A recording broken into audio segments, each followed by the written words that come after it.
you. Hello, everybody, and welcome back to 3Y TV. And tonight, the OSCA Weekend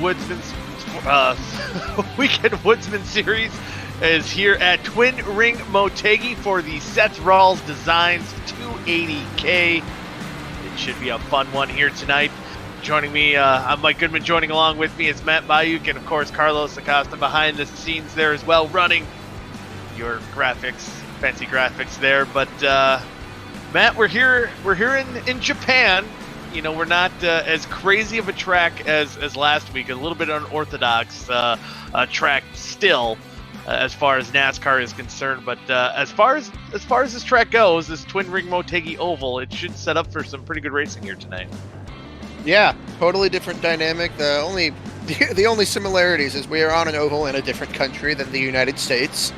Obviously, last week with Monza Oval, it was about your cojones and how hard you could go and how willing you were to risk it. Here, it's a little bit more finesse.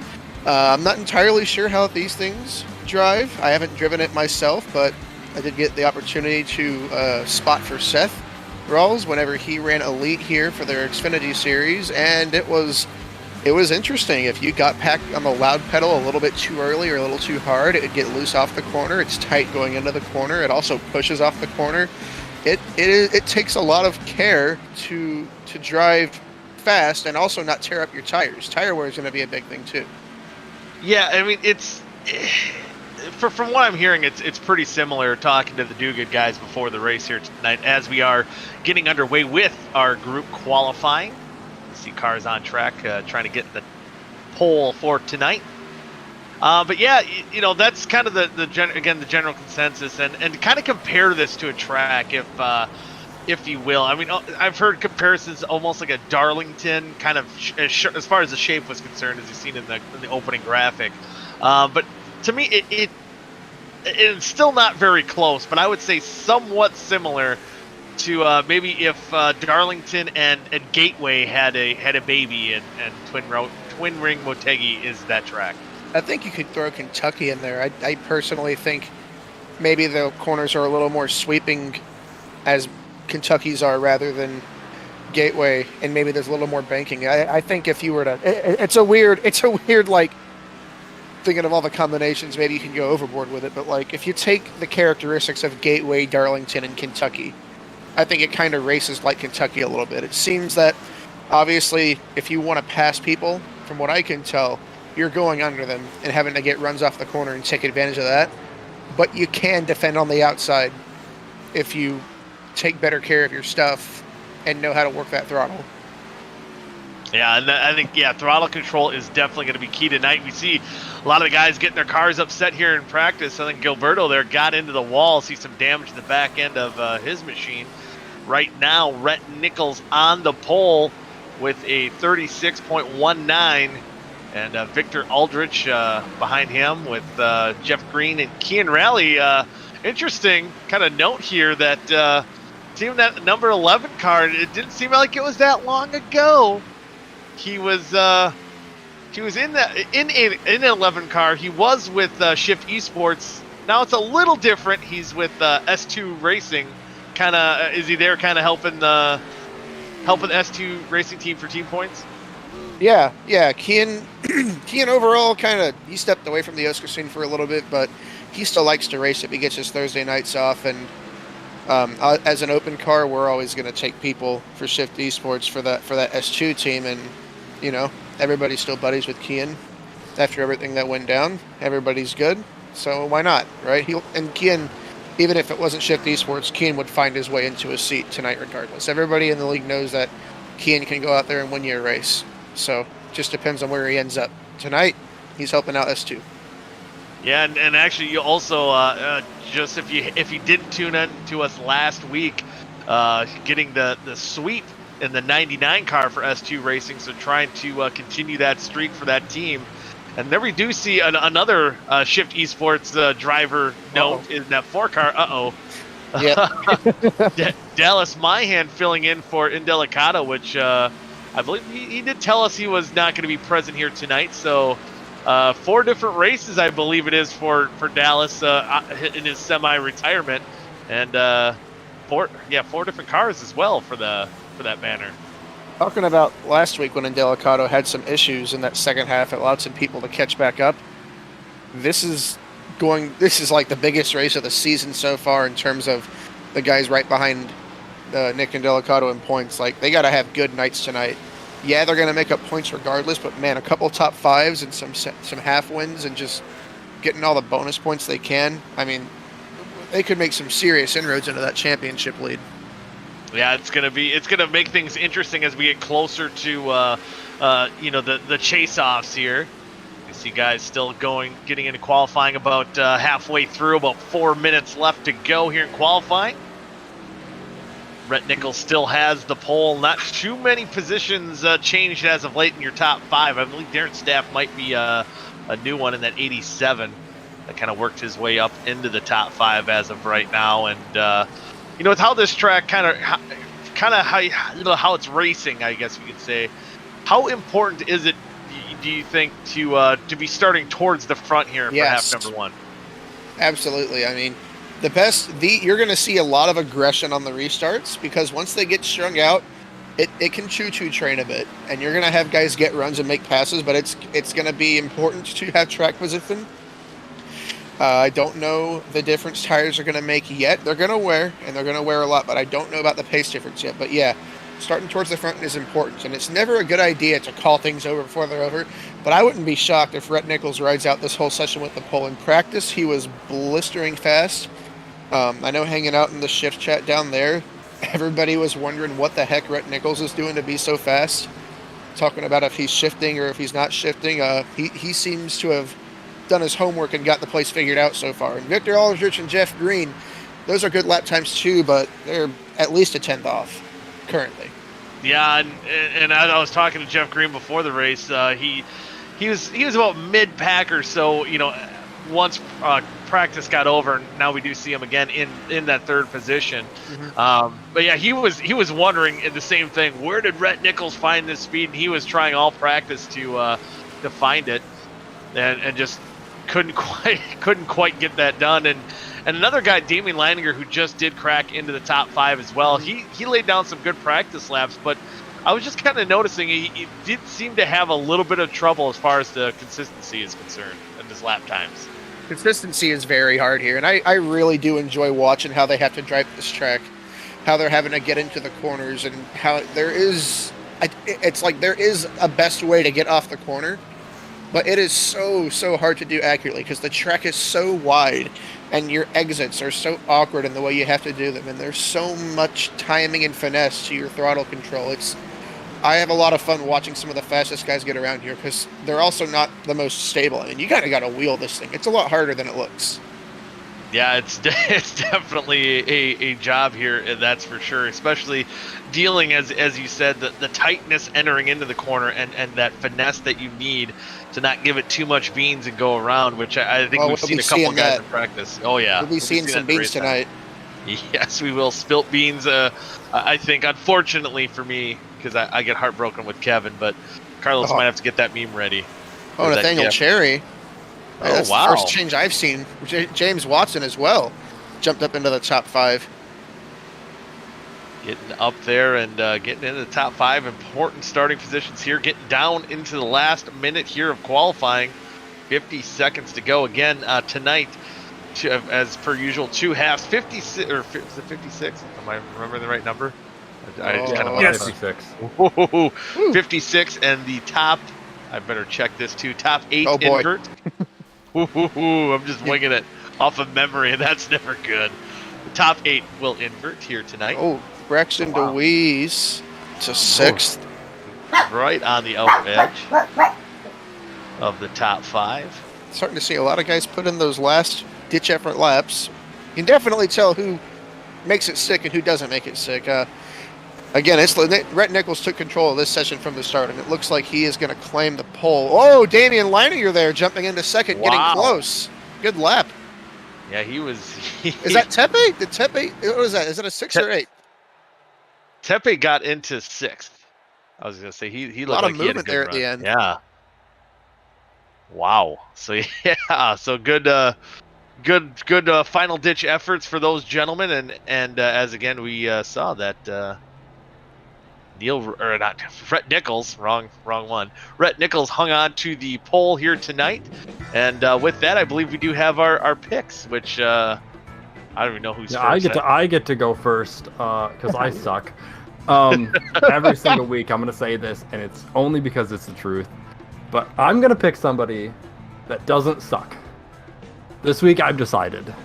All right, I'm gonna pick somebody that doesn't suck. And that person is Zach Rogers. Ooh. Zach Rogers is always a good pick, I think. Goody, you're up next, pal. Yeah, so I suck just a little less than Vic, so I'm going to pick someone, just, maybe see what's going on. I'm going to pick that guy. He's from the dirty side of town. He's just from the dirty side of South Bend, Indiana. I'm going with Adam Tepe in that 96. Carlos, you're up next, pal. My mic was muted.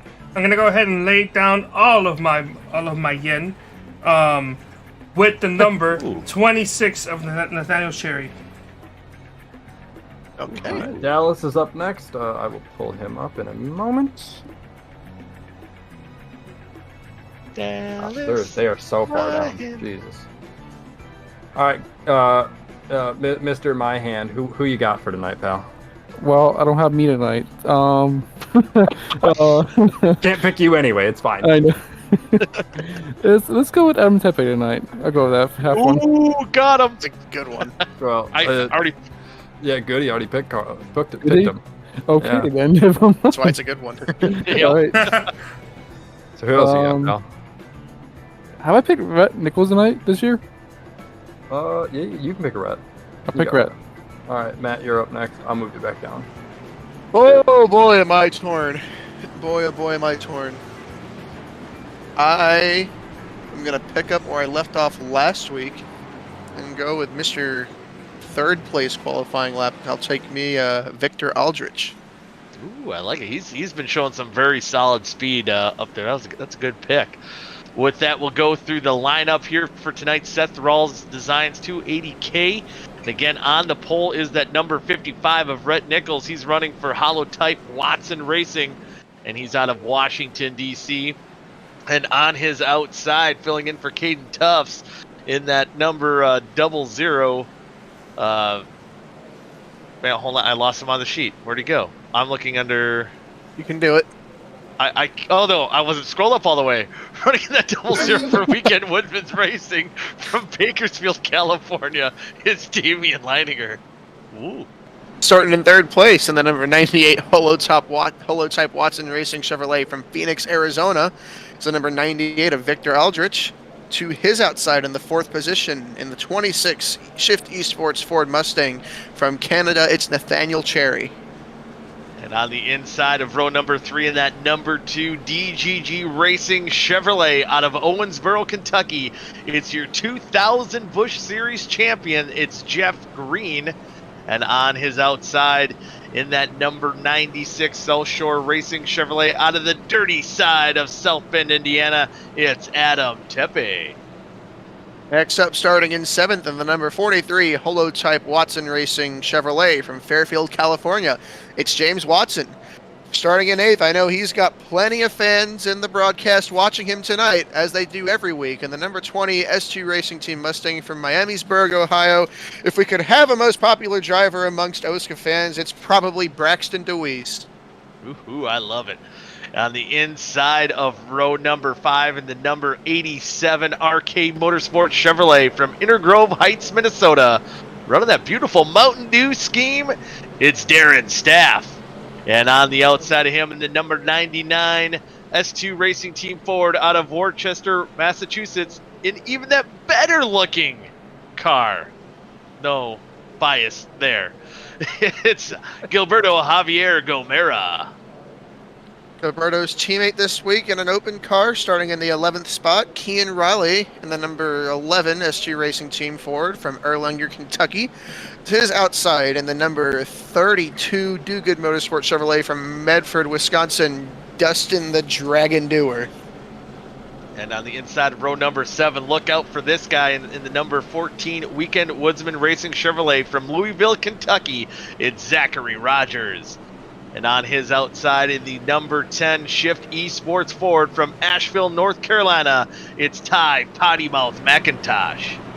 It's a South Shore Racing row number 8 with Cooper Johnson and the number 91 South Shore Racing Chevrolet from South St. Paul, Minnesota, and his teammate DJ Weeks and the number 95 Chevrolet from Virginia Beach, Virginia. On the inside of row number 9 is going to be the number 9 South Shore Racing Chevrolet out of Schaumburg, Illinois. It's David. Nailed it. Easter Blue, Western Green. Yeah, something like that. And on the outside in his number 25 Shift Esports Ford from Peabody, Massachusetts, it's Seth Rocketman Rawls. No Land Shark this week. We've actually got him up here in the booth with us in the number 73 Nurse Aviator Racing Toyota from Hoyt Lakes, Minnesota this week. Kyle Carlson starting in the 19th position. To his outside in the number 6 RK Motorsports Chevrolet from Princeton, North Carolina, Zach Me Fine Evans. Ooh, he's had some speed in practice too. Look out for him. On the inside of row number 11, though, we have the number 89 Nurse Aviator Racing Toyota. It's driven by the guy out of Denison, Texas, Dylan D. Thomas. He's all the way in the back. What? Who is He this? got an EOL. Him and the 55 got EOLs. Oh, no. So they're in the back. Brett Just to Nichols, know. that's a big one. That's a huge one. That's going to be fun to watch him go to the front. But on the outside of row number 11, in that number 52 RK Motorsports Chevrolet from Santee, California, it's Justin Tom Nook Cole. Carrying on now to the 23rd starting position in the number 66 DGG Racing Chevrolet from Union Beach, New Jersey, Neil Rutt III. To his outside, in the number 13 Nurse Aviator Racing Toyota from Spartanburg, South Carolina, it is Adam Peeler. And on the inside of row number 13 in the number 71 Do Good Motorsports Chevrolet from Lawrence Harbor, New Jersey. He's got COVID here tonight, and he's trying to power through it. It's David, If I Were a Carpenter. And on his outside, starting in the 26th position in the number 35 Weekend Woodsman Racing Chevrolet from Keenet, Ohio, it's Timothy, OSCA Daddy Conrad. Ooh, Oh, I thought you were going to forget it. I thought you were going to almost did. forget it. You remembered. Now back to row number 14 of the number 39 Do Good Chevrolet from Thomasville, North Carolina, Jordan Tarble. And a Jordan Tarble's outside in the number 21 Do Good Motorsports Chevrolet from Holbrook, New York, his teammate Thomas Capuano. Got that row covered there. And on the inside of row number 15, we got his pick earlier in that number 4 Shift Esports Ford from Struthers, Ohio. It's Dallas Myhand. And making his return to OSCA competition in that number 83 Holotype Watson Racing Chevrolet from Hamlin, New York, it's Nicholas Monticelli. Now, technically backing up the field is Rhett Nichols and Dylan Thomas, but originally backing up the field is Rashid Coles and the number 54 Nurse Aviator Racing Toyota from Brooklyn, New York. He'll benefit from some EOLs there. Wow, you know that I don't know why that car gives off some like Legacy Motor Club or something. yeah, that's actually what I was thinking. I like it. So with that, with the EOLs that were given, we now have, I believe, is it going to be Damien? No, it's going to be Victor Aldrich with going to be the control. Yeah, we're going car green here. this time, guys. So Oh, we're ready. yeah, we're going green. We're ready. We're ready to Top go. 8 So Victor invert. Aldrich, yeah, top 8 will invert here tonight.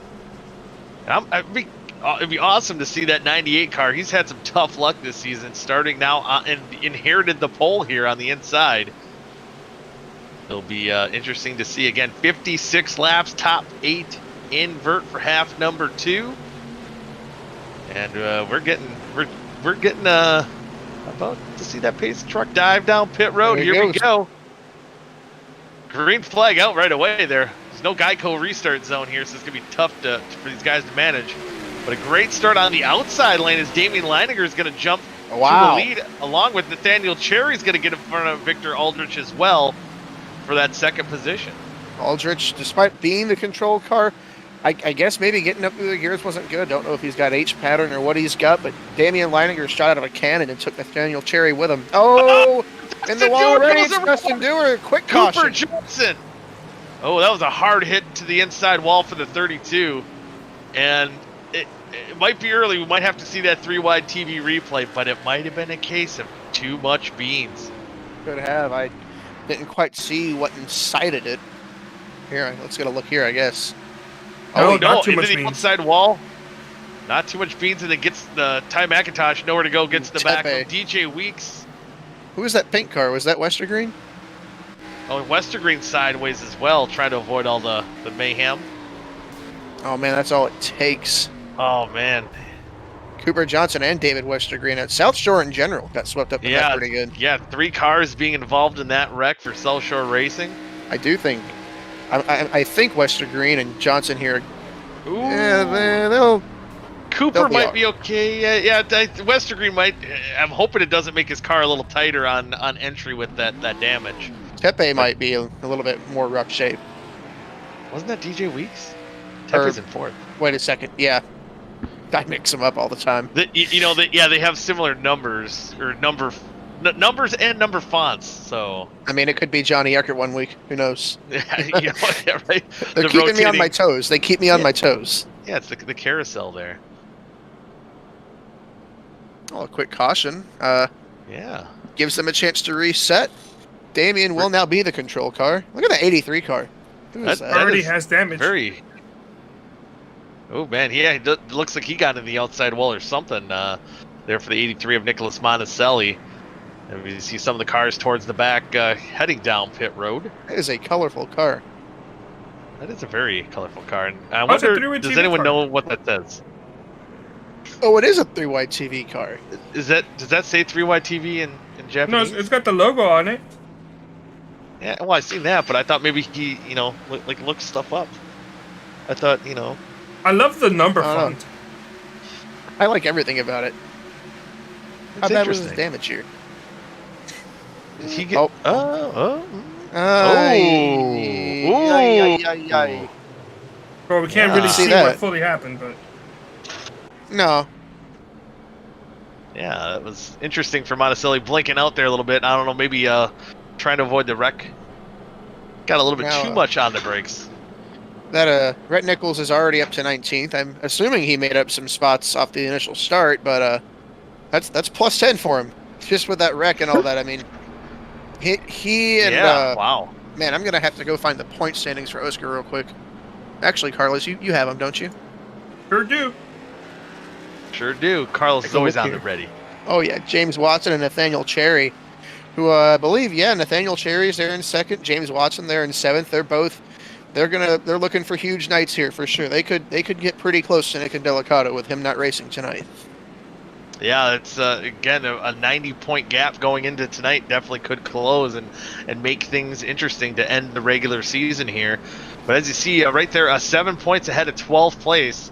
David Westergreen getting involved in that wreck. Hopefully for him, that the damage on his car is not too bad. He'll be able to continue. But then we do see in 5th, the other guy sitting Jeff out Green. tonight. No, in 5th, in the points. In 5th?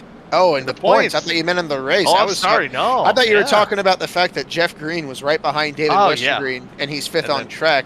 But yeah, Well, that's 5th in true, points too. is Kynan Jones. We got him here with us, actually. Yeah, Kynan. How's it going? How's it feel to be up in the booth, not out in the racetrack right now?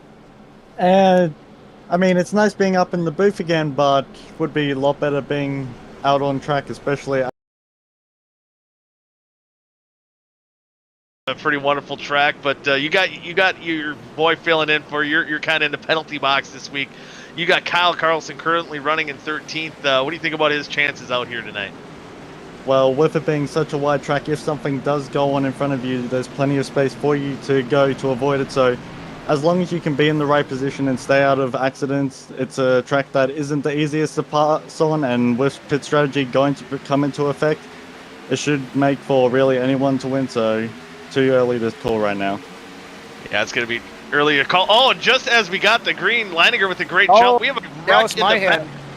I saw Dallas going Myhan. I around. saw the door of that 4-car. Oh, James Watson, too. That is not good. Oh, wow, that's a good scenario for the 4 cars regular driver of Nick and Delicato, and missing the whole rear bumper on that machine. What happens here? A lot of carnage early. Yeah, that was That was intense there, boys. Oh, that Oh. was.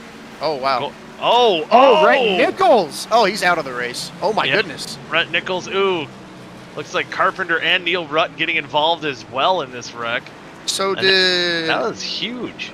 was that Kean? Did Kean turn him, or did he come across Kean's nose? Because it looked like he was going down the track, and Kean was trying to. Yeah, we might have to look and see. Reminds me look of before that. the Cup Series Homestead in 2016 with Carl Edwards. Yeah. Ooh. Kind of what I was Fun thinking. Fun fact, I was there that race. Oh, Oh, you were, huh? So that would have been a good race to go to. I'm just kidding. We talked about my Carl Edwards hot take there. It looked like looked like Kean was going down. here we go. We'll get a look at it here. Kean probably gets a run, and he wants to go and. Oh, did they net code? That's And then? no, that's exactly Oh, I think Carl Edwards, Joe Logano, that is 2016. exactly. Yeah, it looks like Kean got a. It depends on how you looked at it. One car got a run, the other tried to block, and there just wasn't any blocking that. You know, there's somebody in here that could give us perspective. Oh yeah, bring him up. Heinen, how do these OSCA restarts feel to you, man? Well, it's sometimes, depending on which lane you're in, it can be really good, but all it takes is someone to just be a little bit late or a little bit too cautious, and it causes a massive accordion effect throughout the entire field, stacking it all up. And if someone gets a run behind you, they may put their nose up the inside, but then in this situation, James may have just looked in the mirror, tried to then block off Kean, and unfortunately, when the field is this compact, there's not a lot of space to be able to go, and this is when we see these big wrecks happening.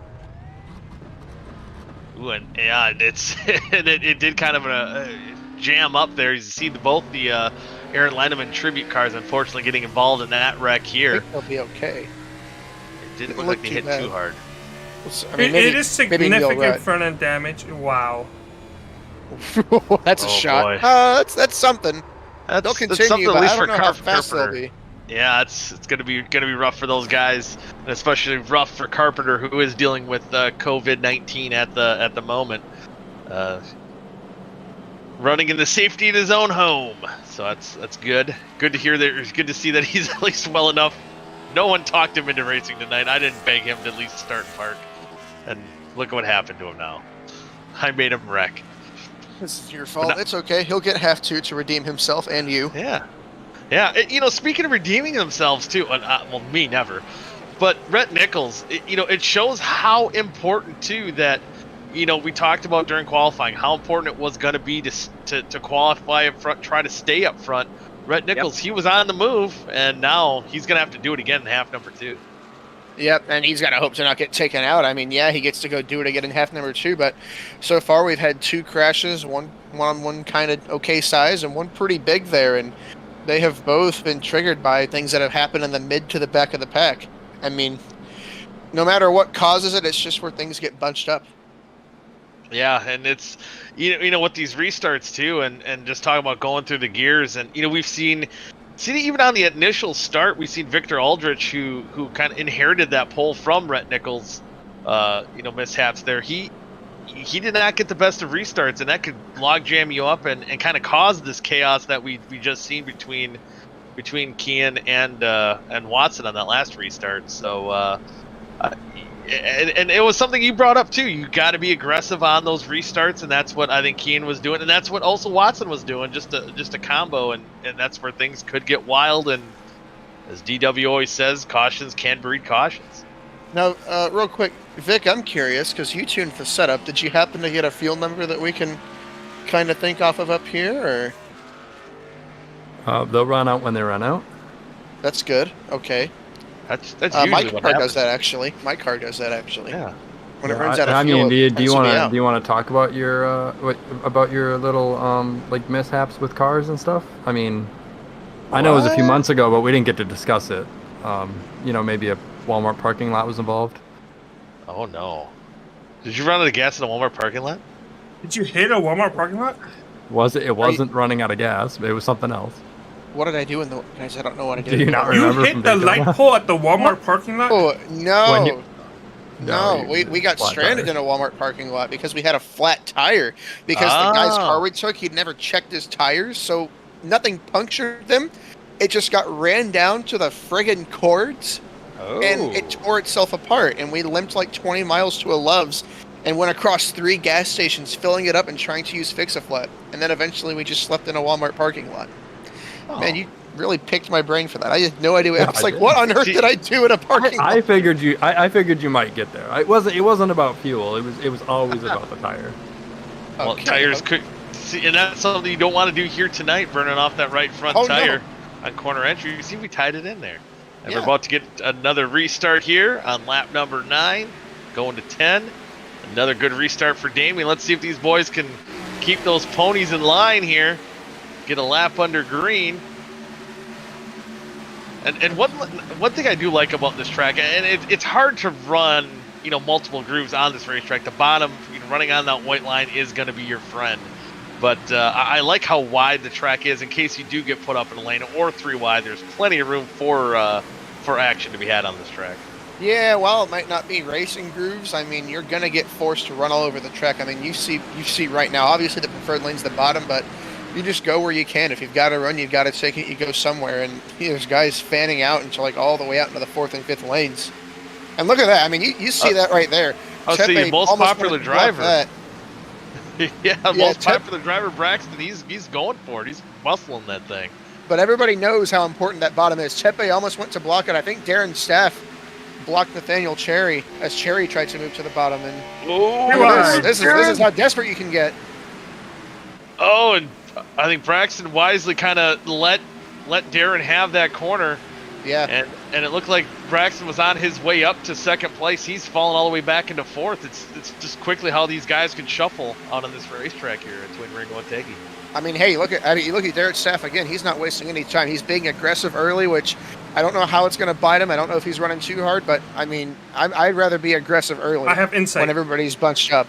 Insight. I have insight. Earlier during practice, Darren Staff was completely not confident with himself. He said he was struggling to figure out the racetrack, and it seems like unless he was sandbagging to the owner of the team, he may have kind of figured something out since I left to go set up for the broadcast. I'll say the less the owner knows, maybe sometimes the better, especially in case he has something under the hood there. But yeah, he's making moves out there. Like he's pretty damn confident out there right now, and still trying to battle with Adam Tepe to get in that 2nd spot and fight off Braxton DeWeese there as well. We go to the 3-wide TV multicam here. We got racing all over the track. Braxton and Darren, they haven't settled that battle yet. Oh, we have somebody in the Infield Care Center. We have Rhett Nichols. We do have Rhett Nichols. We'll get a word with him. And Rhett Nichols, this is the 3-wide TV booth. You got a copy. I do. I'm a little groggy from the concussion test, but yeah, good to see at least you're awake and alert after a wreck like that. Yeah, I don't think James is though. Jeez, oh Pete's I T-boned the hell out of him. Keep going, Red. Sorry. We got some guys getting into the wall here out on the racetrack, but yeah, Rhett, you won the pole. You were fast in practice. It seems like you got a fast hot rod out there tonight. Must be that Mitsubishi motor that you brought out here, but you got an EOL. You had to start in the back. Did that kind of put you maybe where you didn't want to be here for half number 1? Yeah, absolutely. We didn't want to be in the back. We knew this track would be a lot of aero push and everything like that, so we wanted to try to stay out front. So we made sure the car was fast, put that 1200 horsepower Mitsubishi tank engine in the back of the car to make sure we had a little bit of power. Sadly, after tonight, that sponsorship deal is going to go, so I don't know what engines we're going to do. We're going to probably have to borrow some engines from Xfinity teams after this if we want to keep racing. Man, hopefully you don't have to borrow like a Honda, lawnmower engine or something. It's on hard times here at Holotype Racing. We don't have a lot of funding. Oh boy. So and tonight would have been a great night to capitalize with Nick Indelicato, not running here tonight, and half 1. It's not going to be a big jump, but you'll be starting around that 30th position for half number 2. Is there going to be more of a a cautious strategy to try to work your way up through the field, or is it going to kind of be that same mindset you got to work your way up to the front? When you can kind of get it. I don't know. I've been drinking too much tonight to really think about strategy. I just kind of go fast and see what happens. We got a fast car, so I think I'm just going to try to push the issue early and see what we can do. Might have to Logano people on Homestead, like he did at Homestead to Denny Hamlin on the restarts here to see if we can get positions. Hey, you know what? That's kind of what started that wreck that you were involved in, too. I definitely saw it. I definitely saw it. Well, before we let you go, any shout-outs you want to give? Absolutely. I have to thank Hollow Type Racing, presented by Team Watson Racing, powered by Mitsubishi Heavy Industries, brought to you by the Mitsubishi Lancer Evo, the only JDM on the entire grid today, and funded by viewers like you. Well, thank you, Rhett. And hey, what's your drink of choice here tonight? Well, I started out with a couple margaritas as soon as I got off work, and now I'm sitting here on rum and Coke. I've had about, I don't know, quarter a gallon of rum, and about to make another drink, so about a half a gallon of rum. Oh, hey, you know what? Hey, that's the drink of champions. Best of luck to you in half number 2. Thank you very much. Have a great night. Yeah, you too. During our chat there with Rhett Nichols, there's been a lot of really fantastic racing. If you've been paying attention to the screen, and through that, some really remarkable change in position. I'm noticing Jeff Green, Nathaniel Cherry, and Gilberto Javier Gomera all started inside the top 10. They have all fallen out of the top 10. On the flip side of that, Kian Raleigh, Ty McIntosh, Seth Rawls, Zach Rogers, and most notably Dylan Thomas have all worked their way inside of the top 10 after starting outside of the top 10. And obviously, most notably Dylan Thomas, because he started in the rear of the field. Yeah, he started in the back, working his way up to the front, doing some fine action here to see if his tires don't wear off running through the pack that much. But even like you said, guys, like Kian Raleigh, he didn't show a lot of muscle in practice, and even qualifying, qualified about 11th. For Kian, you maybe expect him to do a little bit more. We have a caution, third caution out. I think this time we'll be taking some tires. I'm not really sure who it is. Monticelli. Burning up. Oh no! Dun dun dun dun. See what happened to him. He's kind of hanging out back here. Is this the replay of the caution, or has it already happened? Let's wait a moment. Give it some time to unfold. I can tell. Does he I'm not sure why he self-spun into one. He self-spun into one. Oh. Monticelli? Let's go. Is this it? Monticelli self-spin spun. Oh, yeah, wow. He hit that apron. Ooh. And Doink. He's okay. You know what? This is what he gets for not running he said he was going to run a Packer scheme tonight, but he said he wanted a good-looking race car. So I put some voodoo on him. This is your fault.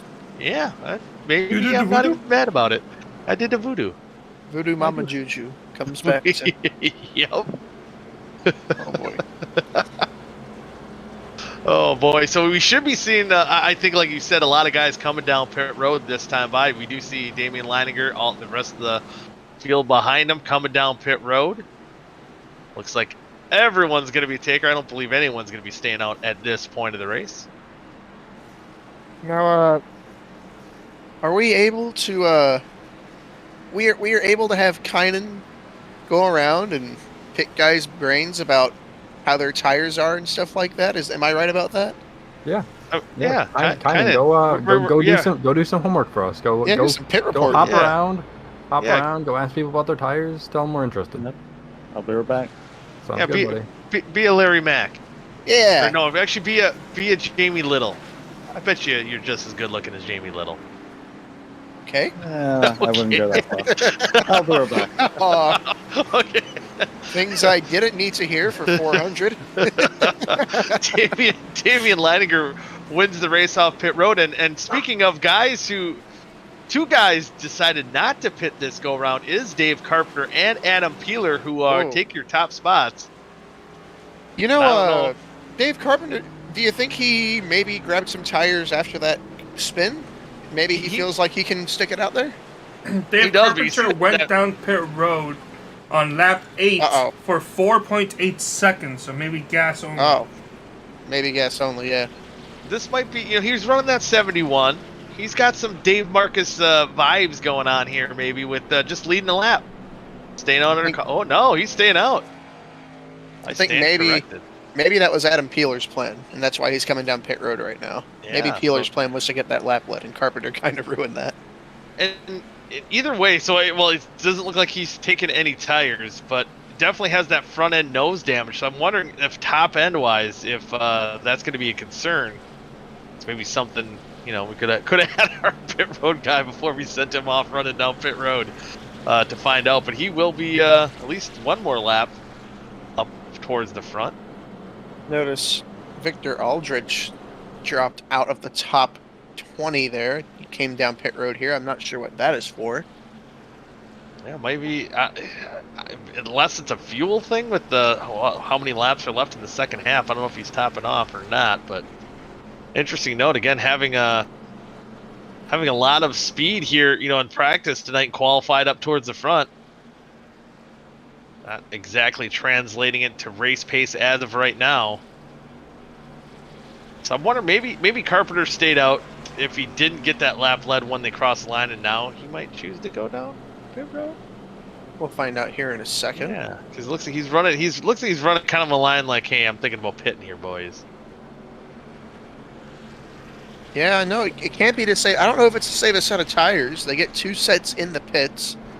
So with 2 changes, I'm not sure how you'd make. Yeah, here you go. You're just getting that lap led. Can't argue with the bonus point. Yep, you're doing the old Dave Marcus getting that lap led. I like the strategy here, and he'll have a little bit more gas if fuel is going to be an issue from here on out. So Damian Leininger will be your leader once you get ready. Should be one to go to green. This is a pretty big racetrack. It drives pretty fast, but I don't remember how big of an oval it is. I think it is more than 1.5 miles, though. I don't know where I was thinking about looking at that earlier. 1.49. Oh, okay. Well, I'm completely wrong. It is actually less, barely, than 1.5 miles.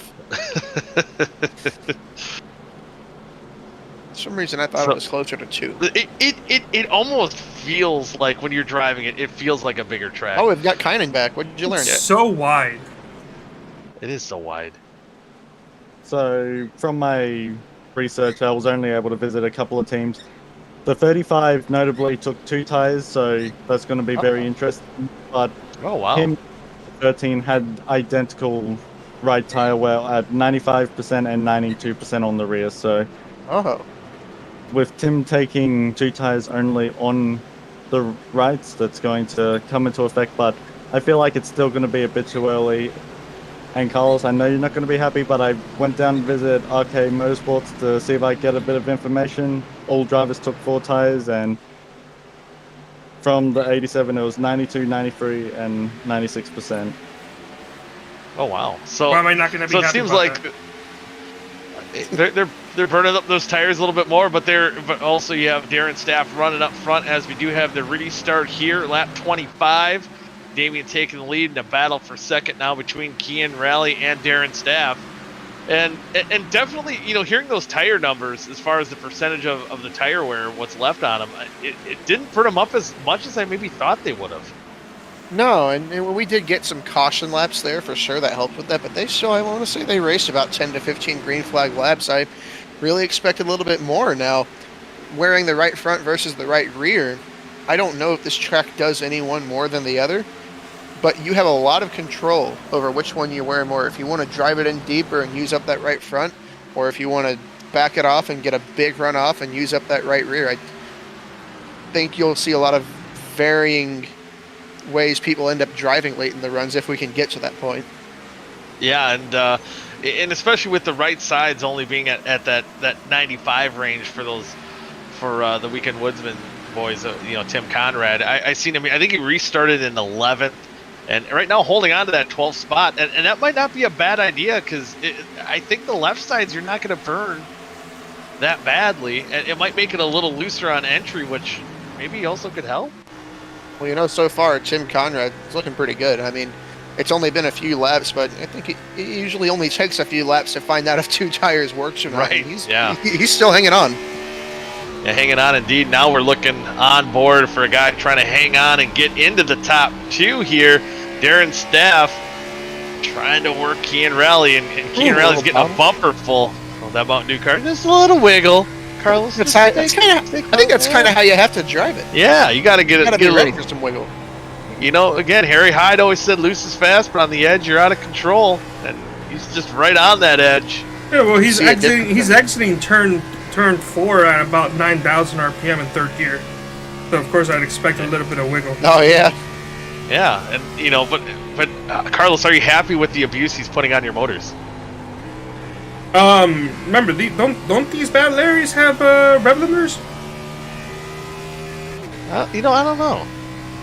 I think they do. They do at some point. I took a practice lap and I didn't have, of course, the Vic Bloom setup here for tonight, so I just used Gateway, which obviously is a lot shorter than I was going into turns 3 and 4. I was at about 96, and it was about to make the eardrums pop, and I'm surprised the motor held together for that. But yeah, you know, one thing I noticed, and I again, not running the setup, but these cars do handle pretty nice for these packages. I know that's one thing Jeff Green said too, compared to the Xfinity car in the other league that he's ran here just a couple weeks ago, that he said these cars handle pretty good. These Gen 6 cars, for the most part, handle a lot better than the Xfinity cars do. There you see Braxton DeWeese there rounding out your top 5 right now. And for Braxton, I think he's been flexing a little bit longer run pace, able to get up there into that top 3 during those, you know, the last set of tires. I should say, I can't say green flag run. We had a little one. Yeah, and with the long run speed that comes with green flag runs, just needing to be longer. I think those first 2 cautions that we had were kind of outliers, clearly. Nobody had really driven in a big pack like that yet. And now I think they're kind of figuring it out. Everybody knows kind of what they can and can't do and the limitations of where they can put their race car. And it's showing. They were able to do 10 to 15 laps where so far we're a little bit more green, and everybody seems to be taking care of their stuff as much as they can. You know, especially for people not familiar with iRacing, you know, when usually leagues will have about an hour of practice, and yeah.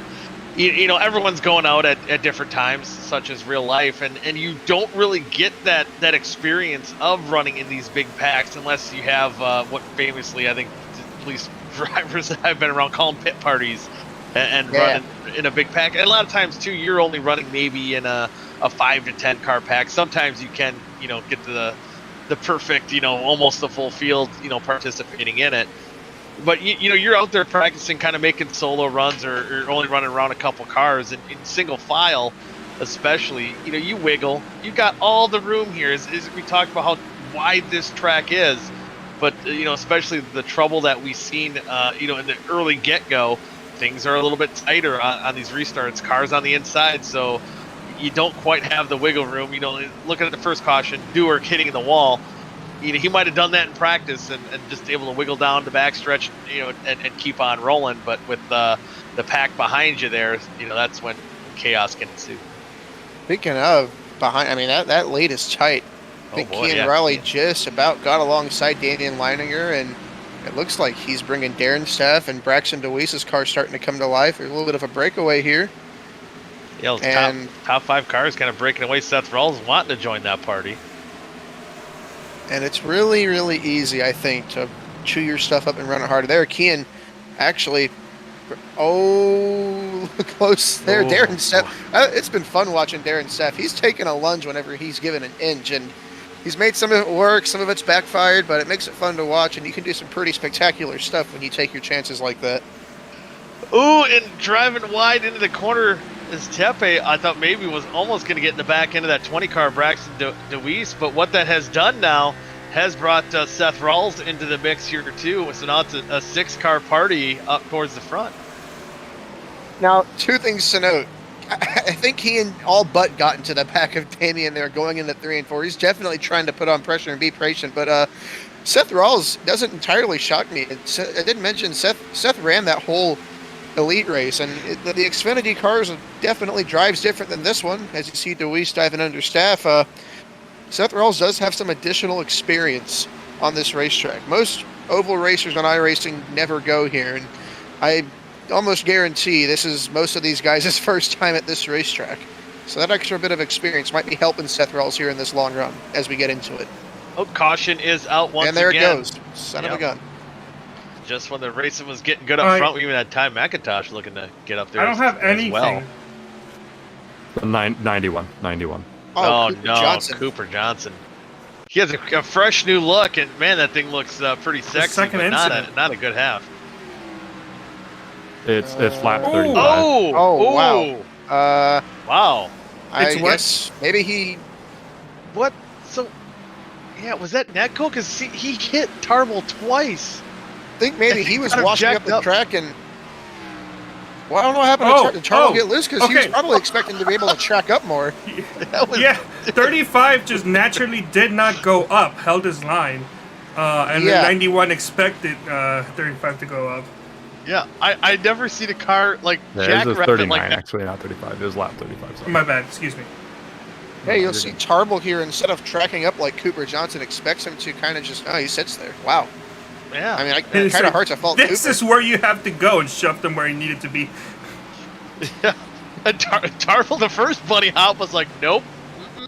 The second one's like, okay, fine. That was weird, and it didn't look like Tarble got too much damage from all that, and hopefully that can be spoken the same for Cooper as well, as again kind of a rough half, a half where he could have capitalized in Delicato's absence. North takers on pit road. Do we save a set or do we take them all? This is the Carlson land saw of the somebody. missed opportunities. Yeah, Kyle Carlson staying out. I like it. There's more guys back there staying out. I think DJ two Weeks, tires. Westergreen. I think 2 tires is a good call here. If you're like Braxton Deweese, maybe even Darren Stepp, I think you got to be the first car on tires trying to get around these old tire guys. I mean, look at all there's a lot of guys that stayed out. That's gonna be interesting. Here's Jeff Green, who just got in his pit box. What do you got there? I can't quite make that out. That is an anime character, Vic. I think someone's tried to circumvent your rule. Carlos. That's a pit road sign. That's a pit road. I think that's fine. But yeah, I think that's fair. I was about to say it's. I mean, your pit signs, as long as they don't have like nudity on them, I don't really care. Did Zach Rogers take 2 tires? Did Zach Rogers take 2 tires? Well, the profanity is subject to iRacing rules, more or less.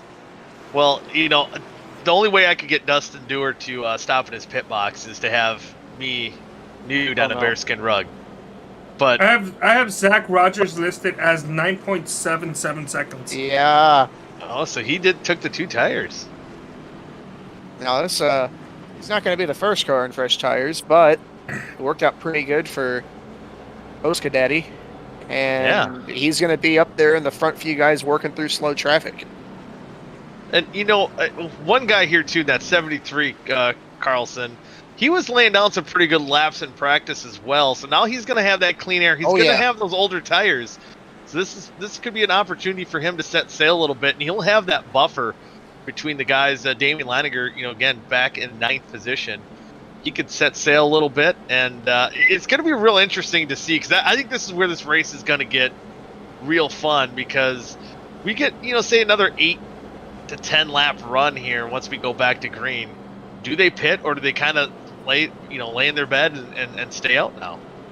I honestly think you lay in your bed. I think maybe if most of the cars had stayed out, yeah, but you've only got 8 cars staying out, right? If you come down pit road, you're going to restart like 20th, and at that point, there's not enough laps.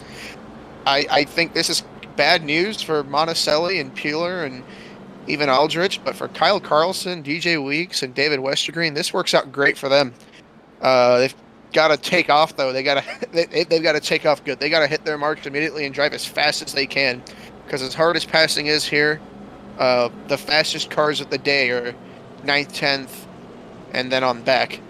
They're right there on the fresher rubber. So I know I'm kind of preaching to the choir here. If you know how strategy works, if you don't know how strategy works, that front row's better run.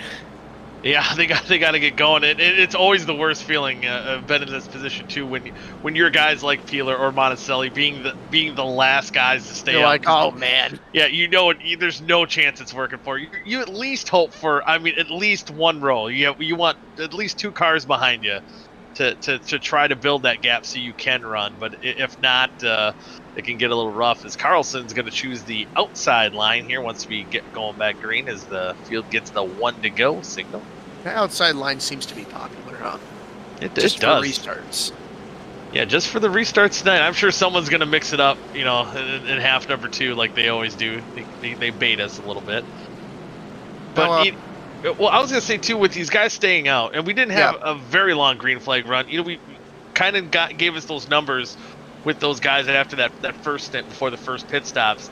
So these guys' tires, too, they might not be in bad shape. You're still looking around maybe 97, just kind of throwing a ballpark out there. So they're not going to be out there with dreadfully bad tires. But I still think Damien, look for Damien to go through the field. A lot of those guys that did pit.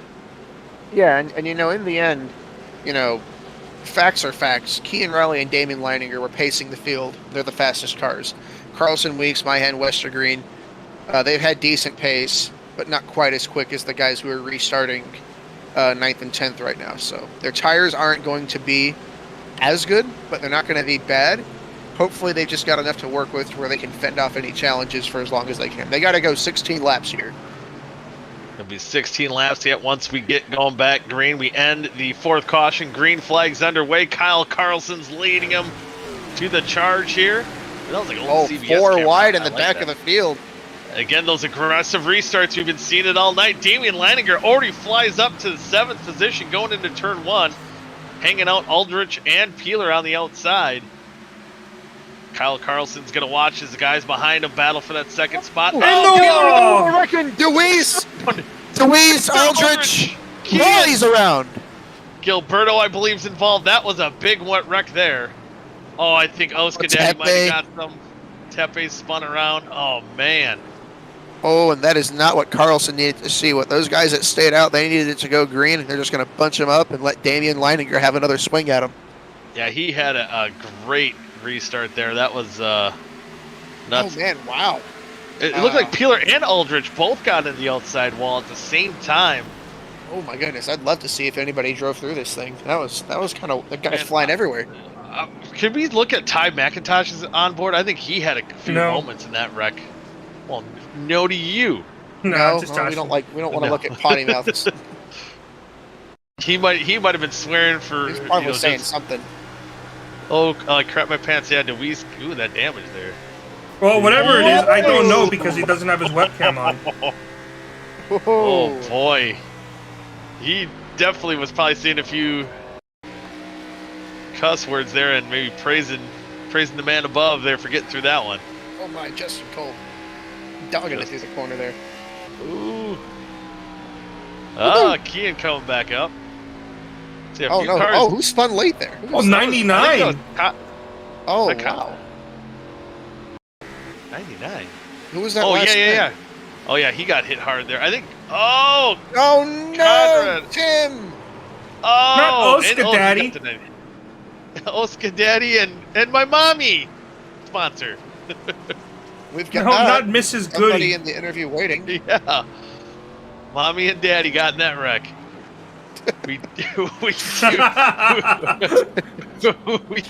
do have Kean Raleigh coming out of the infield care center, and we'll bring him up here for an interview. Kean looked like he had a solid run going, but that restart with the guy staying out, mayhem happened. Kind of walk us through your perspective of the wreck. Guys obviously just have no clue what they're doing and can't get through one corner without smacking the wall and taking 10 cars with them. Yeah, it's certainly is what it appeared to happen there, and very unfortunate. And kind of talk about your night as a whole. We do have a whole nother half out there, but it looked like I was kind of keeping an eye on you during practice. You were kind of a mid pack as far as speed. You didn't maybe qualify as high up there as you wanted to, but race pace, it seemed like you definitely got this track figured out. Yeah, I think mid-pack is generous, honestly. I sucked in practice. I was like 15th or 16th, I think, when everything was said and done. But the car races surprisingly well. It's really easy to make moves and pass people, and when you've got the right guys around you, like, you know, for the, I'd say between lap 10 and 35, it's proof that it races well, and a lot of fun can be had. It's really a good racetrack. I regret saying that it reeks earlier on the grid, and I think that was wrong. Place is a lot of fun, and when you've got people who know how to restart properly, i.e. not wrecking themselves trying to block you or not smacking the wall off the corner because they have no talent, it's a great place to be. Yeah, it's it seems like fun moves to be had. We've seen you battling up there with Darren Staff and Braxton DeWeese. It looked like a pretty good time trying to chase down Damien. But now you're going to have your work cut out for you here in half number 2. What's kind of going to be your strategy once we get that underway? I don't think I'll try to pass anybody on the inside on any more restarts, if I'm honest with you. But, oh, yeah. You feel like Carl Edwards? No. Or no, you felt like Joey Logano. Yeah, you should have seen the stuff they were saying after that. Just wouldn't accept accountability, saying it was the principal to thing, even though the track is, I don't know, about 7 or 18 cars wide. So, I'm here to race, not sit behind people who I'm slower than. And, I don't want to do a whole lot of sitting behind people in the second half. I just hope we can keep the nose clean and get where I'm supposed to be. Yeah, we'll be definitely keeping an eye out for you to get up front. It was kind of cool seeing you back out there in that number 11 car, so we might have to give some shout-outs. Who's on that car tonight? SR Design. Heck yeah.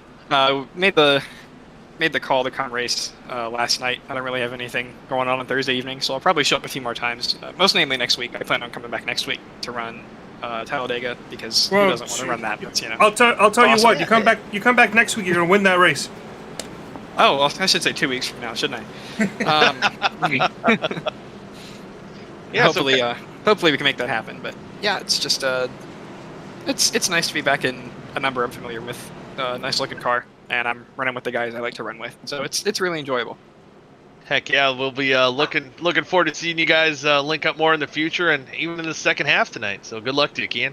Thanks, gentlemen. See you later. See ya. It's a shame that some other organization, specifically a new organization, went by and ruined that. Oh boy. Yeah, Probably the most unfiltered guy when he comes into the commentary booth, huh?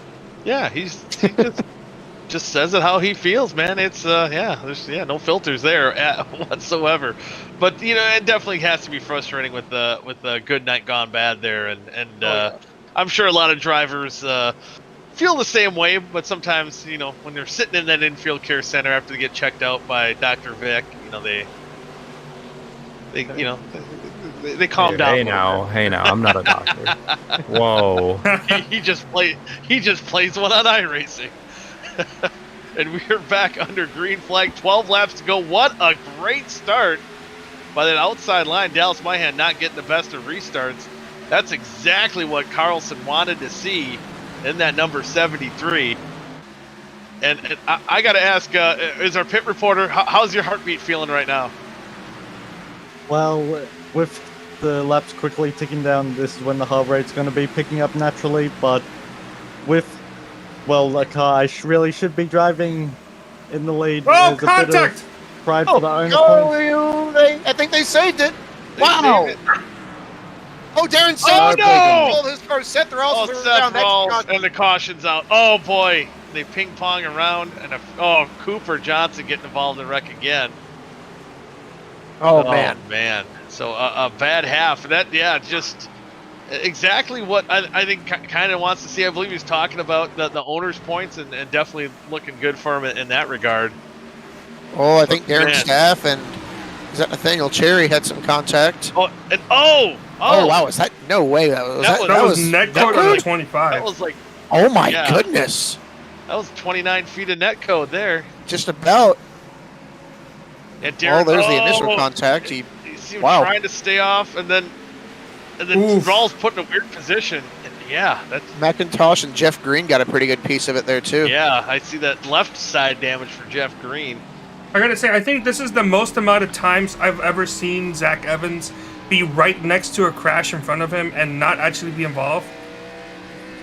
You know what? Now you jinxed him. I mean, Yeah, you probably did, but that's actually 100% accurate. I mean, usually he doesn't have this sort of luck here. It's the first time we've mentioned him today, actually. Yeah, and a guy too that definitely flexed his muscles with some pace here, and currently in that 16th spot.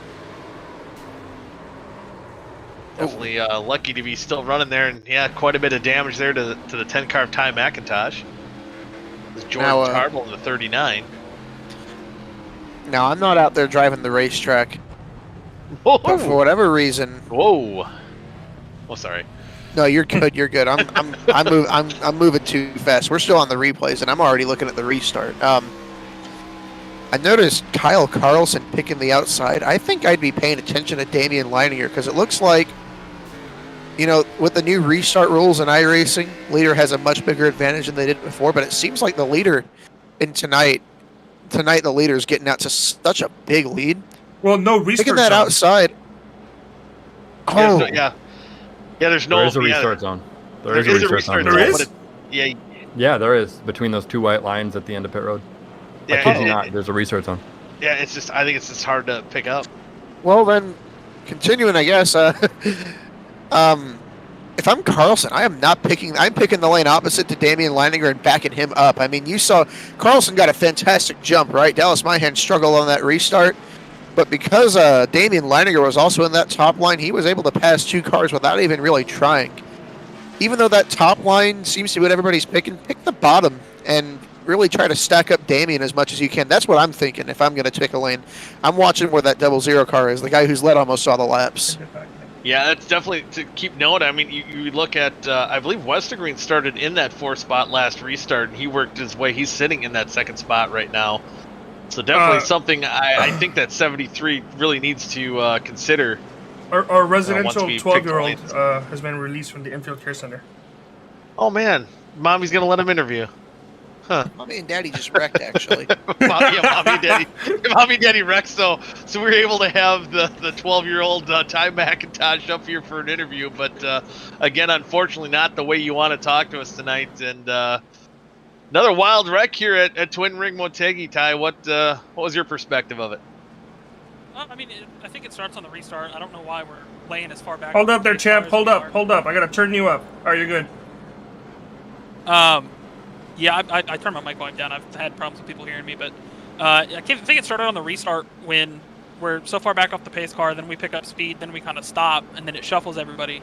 And then, I mean, that's just a mix of cars on old tires and not going on the restart, as mentioned before, but just unfortunate.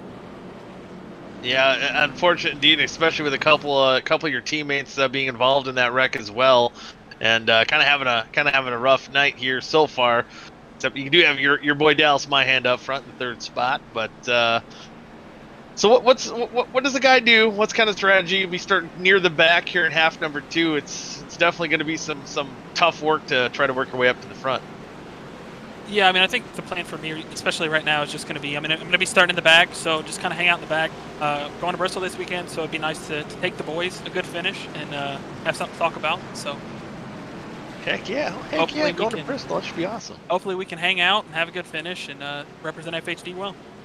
Heck yeah. So with that, you already kind of started that, but any shout-outs you want to give as we get ready to go back to green? FHD, as mentioned before, these guys are fantastic. I'm going to have a blast hanging out with them this weekend. SR Designs, everybody at Shifty Sports. You guys have put on the show, Vic, for giving us a platform to race on, and Angry Duck for being an affiliate. Heck yeah. Well, we hope to talk to you under better circumstances after half number 2. I feel like we say this every time, so I'm just not going to respond this time. Fair enough. Maybe I won't say it next time. Hopefully not. All right. See you later, Ty. Keep the swear words out of your mouth. I'm not going to give him time to respond either. Yep, that's fair enough. You probably got that beat. And we've got Carlson. He picked that top. He's going to have Damian Leininger breathing down his neck. It'll be an interesting choice. We'll see how it pays off for him. Green flag is out. Carlson with a good jump, but Damian, as you said, he's going to get to the outside and pass David Westergreen. So now, fresh tires, fastest car on the racetrack. He's going to be right on the bumper, that 73 with 6 laps to go. Damian's got to be careful here. He's got the fresher tires. He's been the fastest car today, and oh, look at that, closing up. Yeah, He's got to be careful. He's got to be patient. I think he's got it right. He's got the preferred lane. And I think Carlson just realizes it might not be worth trying to battle him. And how about Zach Rogers took the 2 tires? He's moved up into the 2nd position already. Working over, or trying to work his way around Carlson here as they still drag racing down the front stretch. Oh, he didn't quite get there. I thought thought he had better position. No, and still a lot to be decided here. Damian Leininger, it's never over till it's over, but he's looking pretty good right now. But as you see through our multicam here, about 5th on back. Oh, we've got somebody. That's Dallas Mahan in the wall. Car scrambling to get around him. 5th on back, it's a melee. It's definitely. And so far, you're looking at the guys who stayed out. Ooh, Peeler dropping quite a few spots there as well. For Carlson, still holding on to that 2nd spot. 2 things. Damian's loving that. He's got the oldest tires, and you have the guy who took 2 tires behind him, now looking for that 2nd spot. But Carlson definitely, as far as into the Monticelli! outside wall. Oh, we were just talking about Zach Evans. Oh man, we did. I played myself. Oh, we all played ourselves a fool here. We're gonna have another restart. Yeah, with 4 to go here. I kind of saw it here when we heard 3 wide, and I don't know. Ooh, wow. That might have started back. It might have been Carpenter that got into Zach Evans that shot him up into the 83. Are we sure Evans that was, as they say here in Japan, muy extraño. What does that mean? Sounds Spanish. Yeah, it did. Well, I mean, people say that, and there are Hispanic people in Japan, so. Oh, well. Fair enough. I don't know. I wonder if it might have been Rawls. It might have been Rawls. Just maybe. It looked like, I don't know if he wiggled a little bit. Rawls on the inside. No. I think they just didn't know, maybe 3 wide. So, I'm I sure. don't know if you caught it. So, what you're missing is earlier on the front stretch, coming off of 4, there was, I don't know who it was, somebody touched the wall. Rawls dived from the very top to the very bottom, and it looked more or less like a dive bomb as a result. So, that's kind of what you're missing. Oh, yeah, but from the onboard view, it looked like the 25 had already held the inside line, he and committed. the 6 just came down. Yeah. He committed and it stuck. Committed. I'm not sure saying he did Zach anything himself. wrong. I'm sure for Zach the record, himself I'm not saying Seth did anything wrong. I was just saying that's kind of what led to that whole incident. Stacked up there. Yeah, Zach himself will probably be like, yeah, that was my bad. That's me no fine in the 2 and 3 sim racing machine. He probably just wanted to be like, those guys think they can jinx me. Yeah. And, well, I guess we did. So now it's going to be real interesting too here, Matthew, as far as the lane choices. I think for Damien, he's probably going to stick to that outside. He got the fresher tires. Plus, he'll have his teammate to benefit from that as well. See if he can get back into that 2nd spot. But any guys that took the tires, I believe the nearest guy we have right now that have all 4 fresh tires is going to be that 89 car of Dylan Thomas, and he's all the way back in that 5th spot. No, I wouldn't count Zach Rogers out. Yeah. Hey, Kynan Jones, if you're Zach Rogers, what do you think about being on 2 tires on this restart? Seeing how it worked out for Tim Conrad. Well, it's a bit of a hit or miss situation. You're in 3rd right now, so if Leininger does decide to go with the top, that's going to put Kyle on the bottom and is going to hold up the 14. So I actually want to be the 9 of David Westergreen up on that high line. We've seen how strong the high line has been able to be on the restarts, and you already know that the 00 is going to be aware of the 14 being stuck on that low line if he puts the 73 down there. Yeah, I do like that take. I think that is going to be, probably the best call, because that's going to be his biggest challenger. But, also talking about those 4 fresh tires of Dylan Thomas, that will put him on right behind Zach Rogers as well. So, as far as even, Leininger's going to go with his teammates. He's going to have Westergreen and DJ Weeks on the outside there in the 9 and the 95, and they're also on older tires, so it's definitely helping a teammate out, and also at the same point, I think getting your greatest competition or greatest threats to win this half, kind of behind you. I love the factor that lane choice plays in this. More so than it seems most other tracks we go to.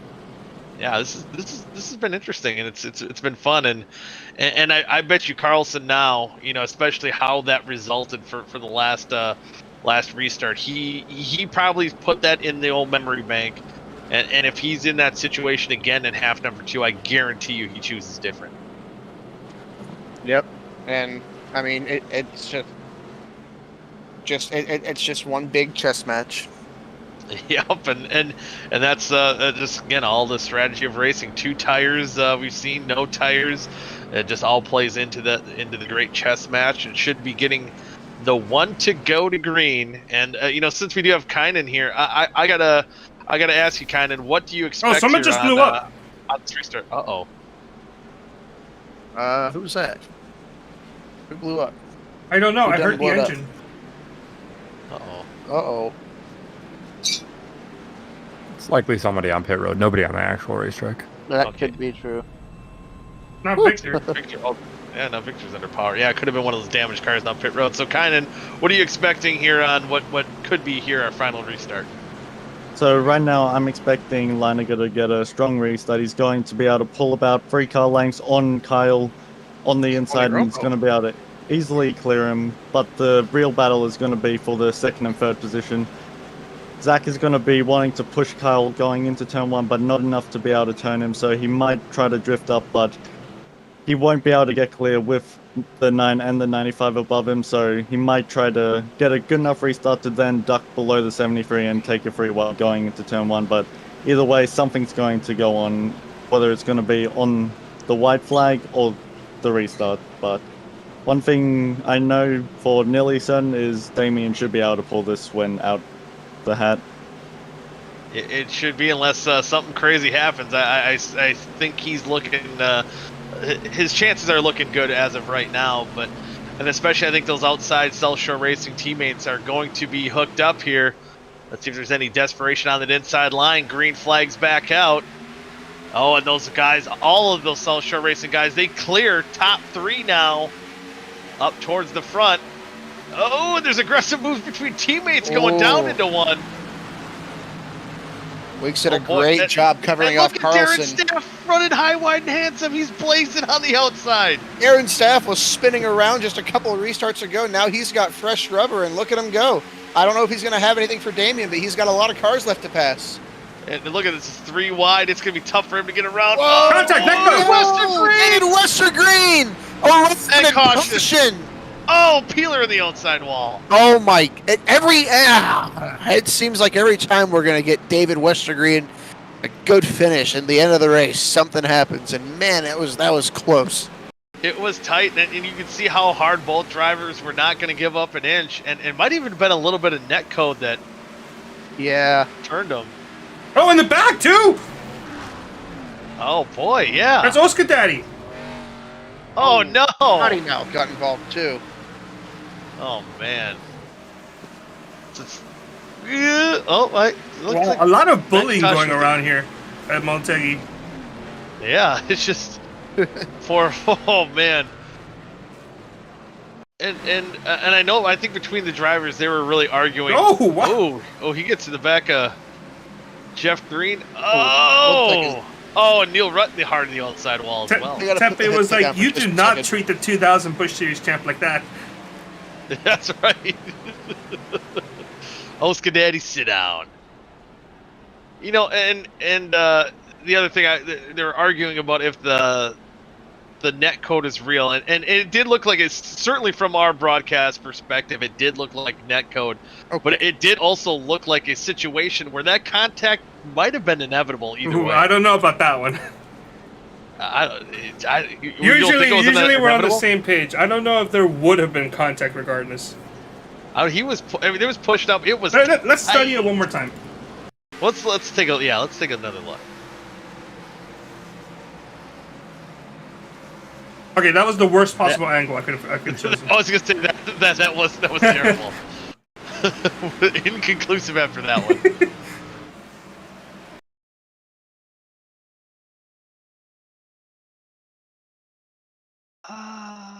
maybe not. I don't know. Maybe it's a this is tough like call. Schrodinger's cat, where it's like, or not Schrodinger's cat. What is it? The study with the lines, with the lights through the razor blades. Oh, I know what you're talking about. I have no idea what it's called. Where it could be any one of these things. We just don't know. Sounds like a Saw movie with the lights and the razor blades. Yeah, It's right. scaring me, man. And the cat was a cat. Was it? What, are you thinking of the cat in the box or something? That's Like, Schrodinger's cat. Really cat. live? Or, yeah. That's what. Yeah. Oh man, I mean, it was definitely close racing there at the end.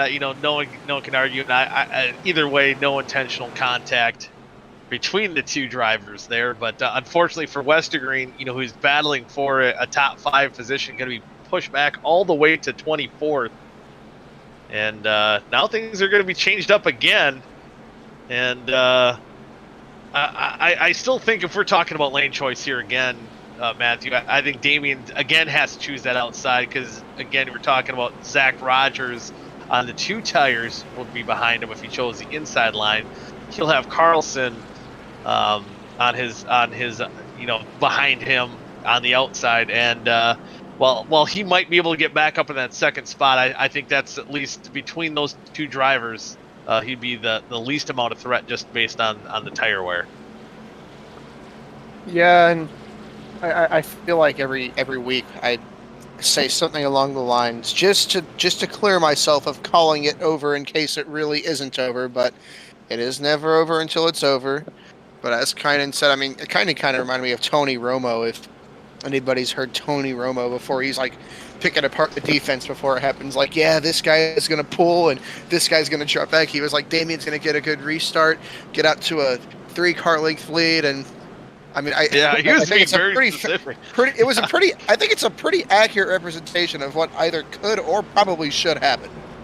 Yeah, but you never know. We've seen how wild these restarts can be, and going through a couple of these restarts, getting a couple heat cycles through these tires, never know, can spin the tires, and we've seen how wild and how fanned out these restarts can get, and you never know. So it ain't over till the fat lady sings, but what we do know is that this will be our final attempt at a green-white checkered. So any of these guys that are trying to gain track position, it's going to be that balance of you want to be aggressive, but if a caution comes out, that run towards the front can definitely come to an end. Absolutely, and this will be it. I mean, that's it's like when you think about real life when they have unlimited green-white checkers. It's been a hot topic of debate lately. Races going on, unnecessary destruction. I like our 2 green-white checkered limit because regardless of how good the drivers are, it happens in the Cup Series, right? We're just sim racing here and having fun. So if you have so many restarts, it just keeps going on and on and on forever. And I think it's good that we can look at this restart and go, all right, everybody, this is it right here. Settle it. Yeah. I know that can of worms on restarts is opening up, but I think they used to have the 3 limit. Something like here in OSCA we have the 2 green-white checkered limit. So I think either limiting it or maybe coming up with something a little bit different. That might be the way to go. Certainly don't want to drag out a race here too long, but we're about to find out who wins this race here as the pace truck's gonna dive down pit road, get to that restart zone, and see if Damien can get that great restart again, and he will. DJ Weeks is trying to power on the inside, stay alongside Carlson. He will. And how about Darren Staff? 3 wide going into 1. That's tight. And the caution's out. Race is over. Looks like that was further on back. I don't see any movement up here. Tim Conrad was being shown. Oh no, not Daddy. Oh, man. Oh my goodness. Oh boy. What happened? Oh no! Oh. That last one may have been a frustration because the caution was already out. Yeah. Oh man. Just It was a me big trying to hang checkup. on. Oh wow! Oh my goodness! Oh yeah. It's hearing that Tim might have locked up his brakes, and that's what got him into Rashid Coles there. But definitely the field stacked up, brought out the yellow. So with that, Damian Leininger will come home. Your half number 1 winner here of the Seth Rawls Designs 280K.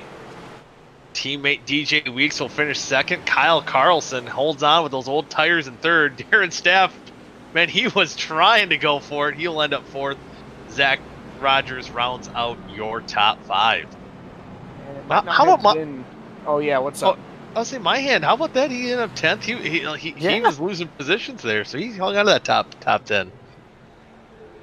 Now, thinking about our points situation, I don't know how much ground we all made up on Nick and Delicato here. I think Nathaniel Cherry, with that 6th place finish, I think he was second. He made up some ground, but heart going out to James Watson here. Bit of a missed opportunity. I mean, not that there was anything he could do about it. Finishing pretty far down the running order. Yeah, and definitely, Indelicato's got to be watching this race. I can't remember where he said he was going to be, but definitely that was probably the best outcome for him, at least as half number 1's concerned. As you do look at the final running order for half number 1, I got to give a shout out to my boy Dave Carper there in 15th again. That's COVID. He wasn't going to run tonight. I had to talk him into at least starting in parking, and he did more than that. He got a top 20 out of the whole deal. Top 15. Just a top 20. I mean, with COVID working against him, and a lot of people have different experiences with COVID. Me personally, when I got it, it kind of kicked my ass. It knocked me out. Yeah, it knocked me out pretty good. So, it knocked you what? It knocked me out pretty good. Not out. Oh, when are you expecting? Well, some antibodies, some anti-babies, not antibodies. Wow. Oh boy. OSCA after dark.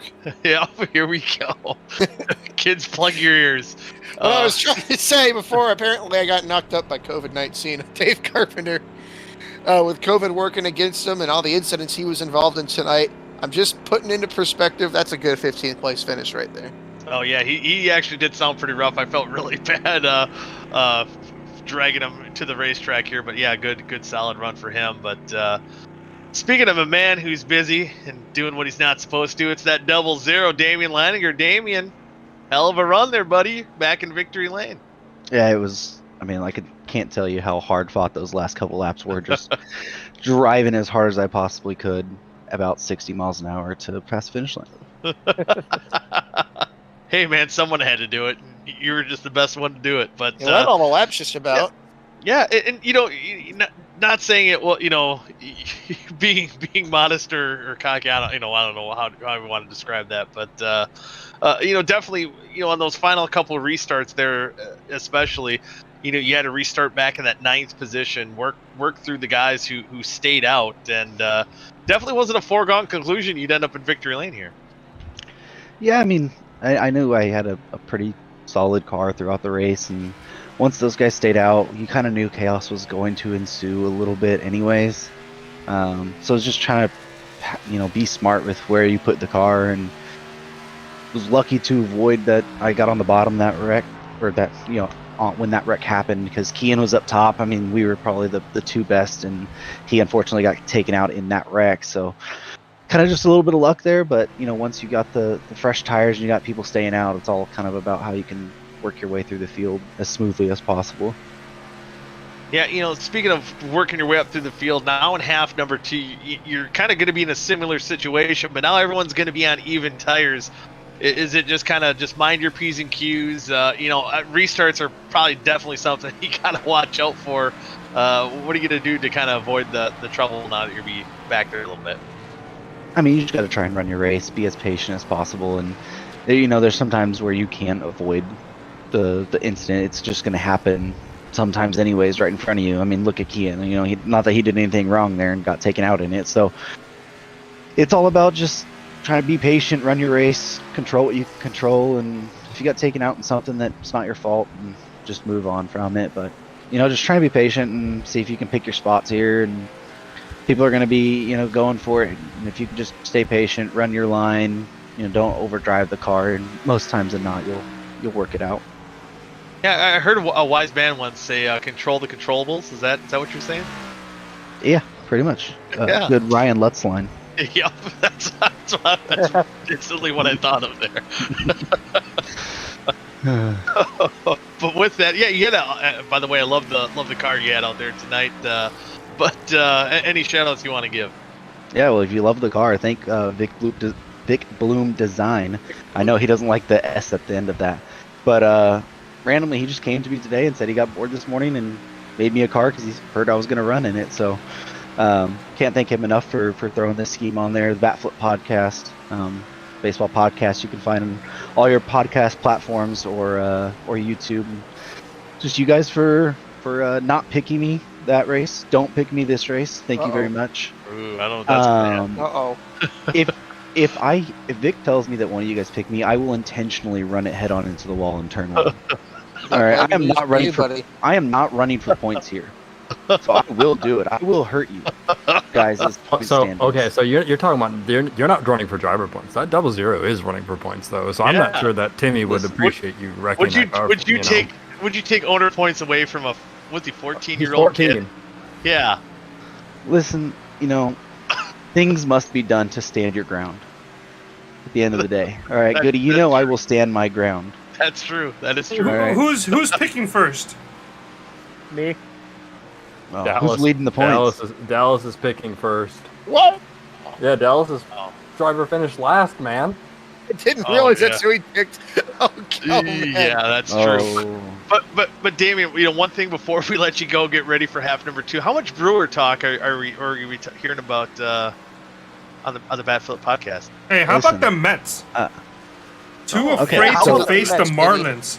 All right, so we'll go both of these real quick. The Mets, it's incredibly funny. They just partnered with a hospital as their uniform patch. It's so ugly. Hilarious, since they can never stay healthy, anyways. Second of all, Goody, the Brewers. I have a massive Garrett Mitchell fan, and I have him on my fantasy team. So 3 homers there. Love it. Love it. How's former Marlin Brian Anderson doing for you guys? He's doing really well. Yeah, really well. He's doing really well. I will never get over Corbin Burns because I faced him one time. He struck me out on 3 pitches because he's from Bakersfield as well. So, yeah, not a fan of that one. But well, he's probably going to be traded after what the Brewers did to him this offseason. So I don't expect him to be on the squad. Trade him back home to LA, and then I can like him again. Oh, there you go. I mean, I think the way the Brewers pissed him off during arbitration, that might be the only way out of that one. Yeah, and one last thank you before we end this whole thing to my crew chief, Luke Lambert, a.k.a. Hank Steinmiller. He is not actually on the box today, but he is watching the broadcast and messaging me, hey, we're taking the top on this restart and all that. So he's actually watching you guys. So thank you, Luke, for giving me the information there. Old Spanky Hanky there. Nice. Yeah. Well, you can call him something else too. well, we just might do that. But best of luck to you again here in half number 2. And hey, I think we gave him a little preview of the Batflip podcast. If you like that, hey, go check him out. Yeah, absolutely. Yeah, there you go. Good luck, 00. Who just all right? Thanks, guys. Came back in. Have a good one. Later. We'll talk to you. We'll talk to you again. Yeah, so either when you go head onto the wall. I don't know what chat you were in, but it's fine. Probably go move yourself. I'll do it. I'm going to move Dallas up here. We're going to get his pick. Yeah. As Dylan Thomas will start on the poll here as the field's grading. All right, Dallas, real quick, who you got? Whoa. Hold on, let me check. Let's see who we have up front. Let's go with Jeff Green. Ooh. You can't pick Jeff Green. No. You can't pick Jeff Green. Bro. I know. It's fine. What about Wester Green? You can't pick Wester Green either. Oh no! Oh, Dallas! You really put yourself in a corner here. Try again. Man. Damien? You can pick Damien. There you go. Okay. Good job. Go. Look at you go. Look at you go. Join the club. Let's go. No, you should not be. Move him back down. Up next is Matt. Well, shoot. Did you not think this ahead? I was gonna pick him. Yeah, me too. I was gonna pick Damien. All right, well, who you got? Screwed. All right, Dylan Thomas. Dylan Thomas. Yep, Dylan Thomas. That's okay. That was not the pick that I expected. You expected Kian, probably. He's not in here. Oh no. Probably don't pick him. Goody, who you got? All right, both you guys picked guys I wanted to pick, but I'm gonna go with that 26 of Nathaniel Cherry. If I believe I can pick him. Yeah, you can. All right. Got it. And then up next is Carlos. I'm gonna pick the number 95 of DJ Weeks. Good one. Oh, I don't know who I'm gonna pick. You guys picked all the good picks, and I hate it. I'm a little upset about it. I'm gonna go with. I'm gonna double down. I'm gonna go with Zach Rogers. KFC sandwich. Sponsored by KFC. Yeah, I'm gonna go with Zach Rogers here in that number 14 car. To be honest, that was one I pondered on as well. So I think it's gonna be a good pick. He finished top 5, and I can't let you guys just you didn't pick him, so I'll him. Hey Vic, what did you say about Kian? Yeah, he had left the session. He left? Yeah, he's not in the session. Oh, that's not as fun. Thought he was gonna be able to come from the back and have some fun. Yeah, Kynan, when you're up here now, who you got for this half? You can pick anyone. Yeah, let's go. You got the ability to pick anyone. Yeah, I'm gonna put you on the spot, but just keep in mind there is people in this race that pay your paychecks. Ooh.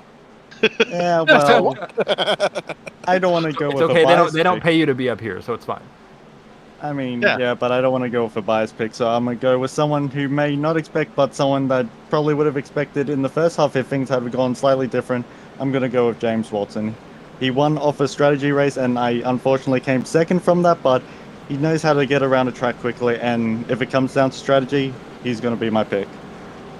Ooh, we're going green this time, boys.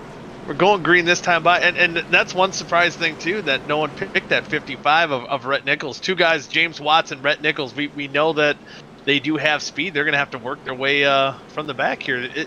There's still a lot of bullets that are back there. That Braxton DeWeese, another one that we haven't mentioned since he got wrecked out in half number 1. So this is going to be fun, boys. Let's go. Sir, love that about OSCA. We get 2 races in one night. Always some new storylines to follow in that second one, too. Yeah, I think the storylines will be good, and it's going to be interesting to see. We've seen some pace out of the 89.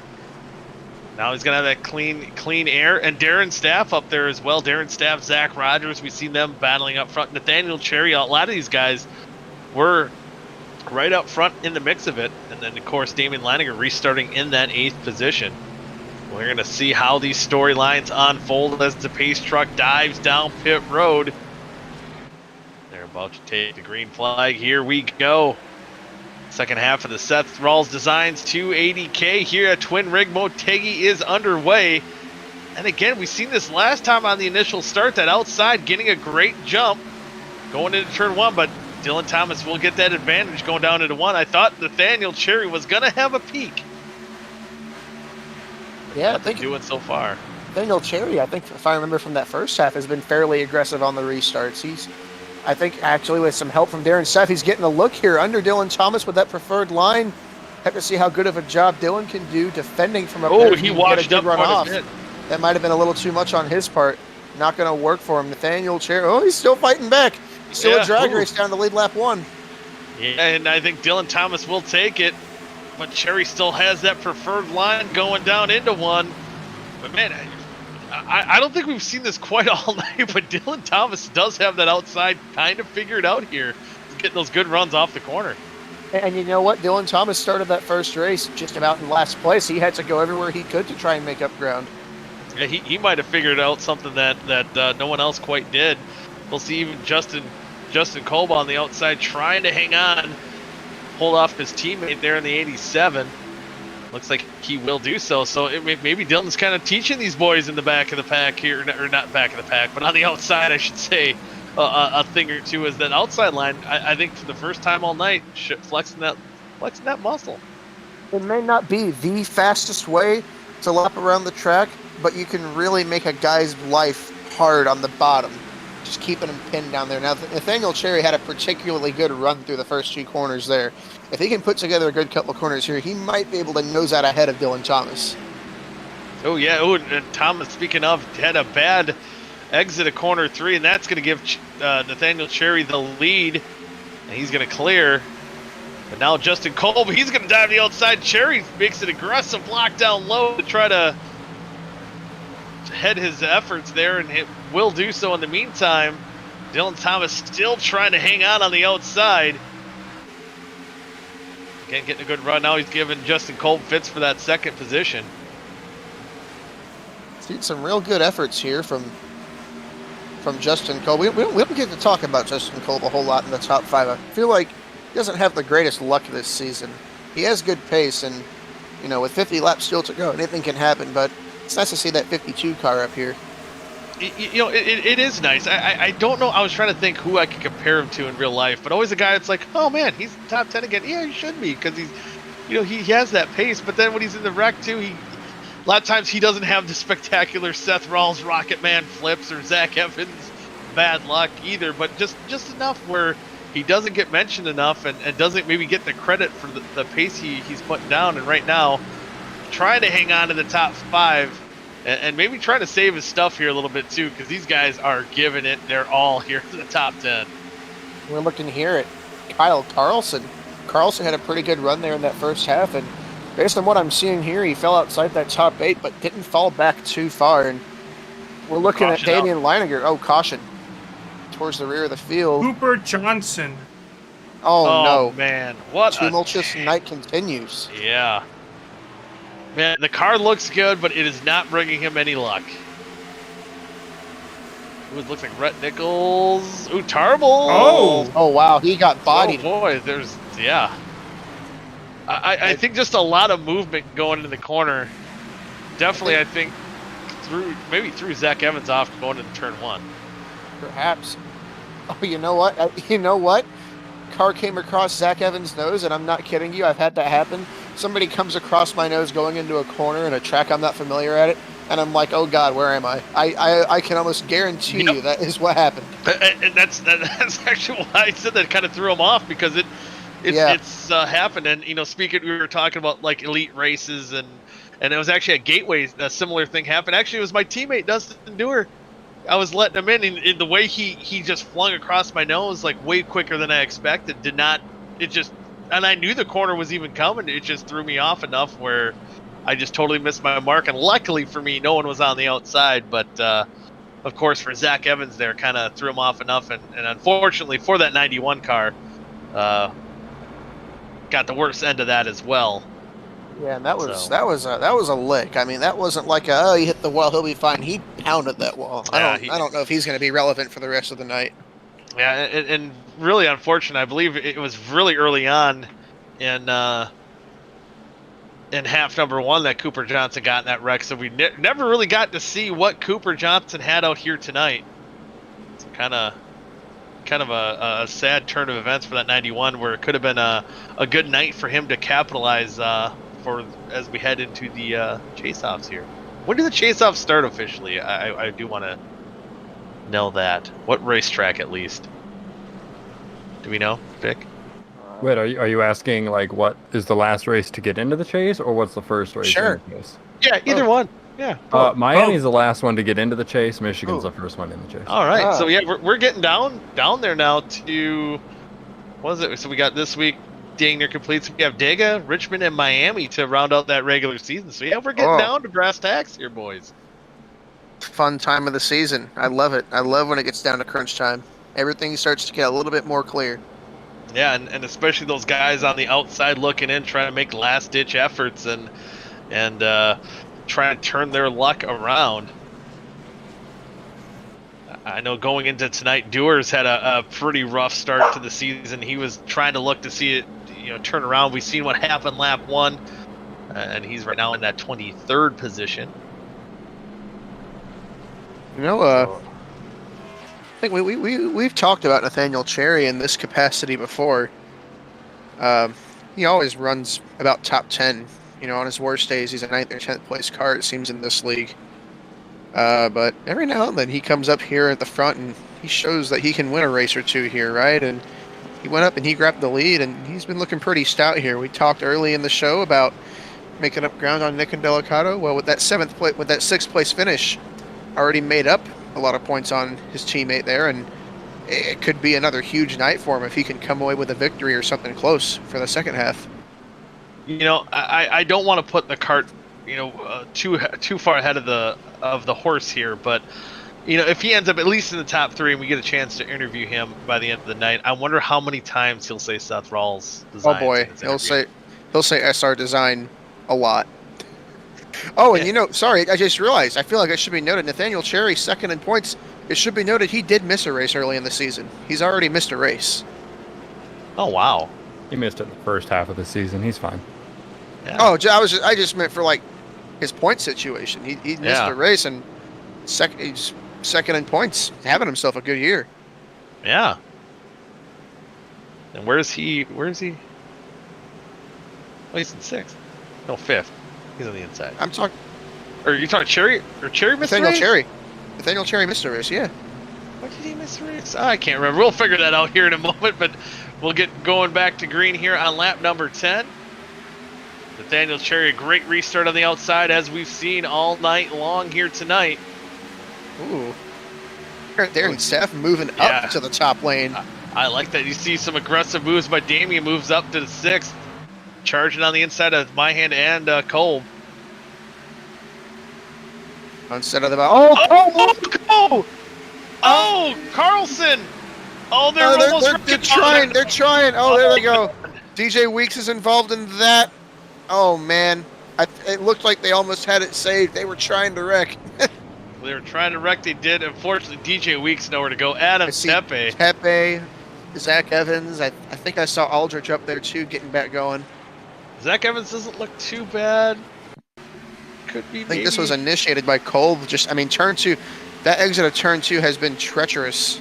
Guy's been getting tight and washing up, and Zach Evans, that's a pretty good hit. Oh yeah, he did hit. Yep, the inside wall. Didn't see that. Oh, was that OSCA Daddy there too on the inside? I think Daddy. Yeah, we lost Daddy. He lost Daddy. Did Rhett Nichols get in that? Rhett Nichols? I think. Rhett Nichols might have gotten close to getting involved. Yeah, he was close. I didn't see if he did. Oh, that was. Oh, there we see Rasheed Coles getting into Adam Tepe there.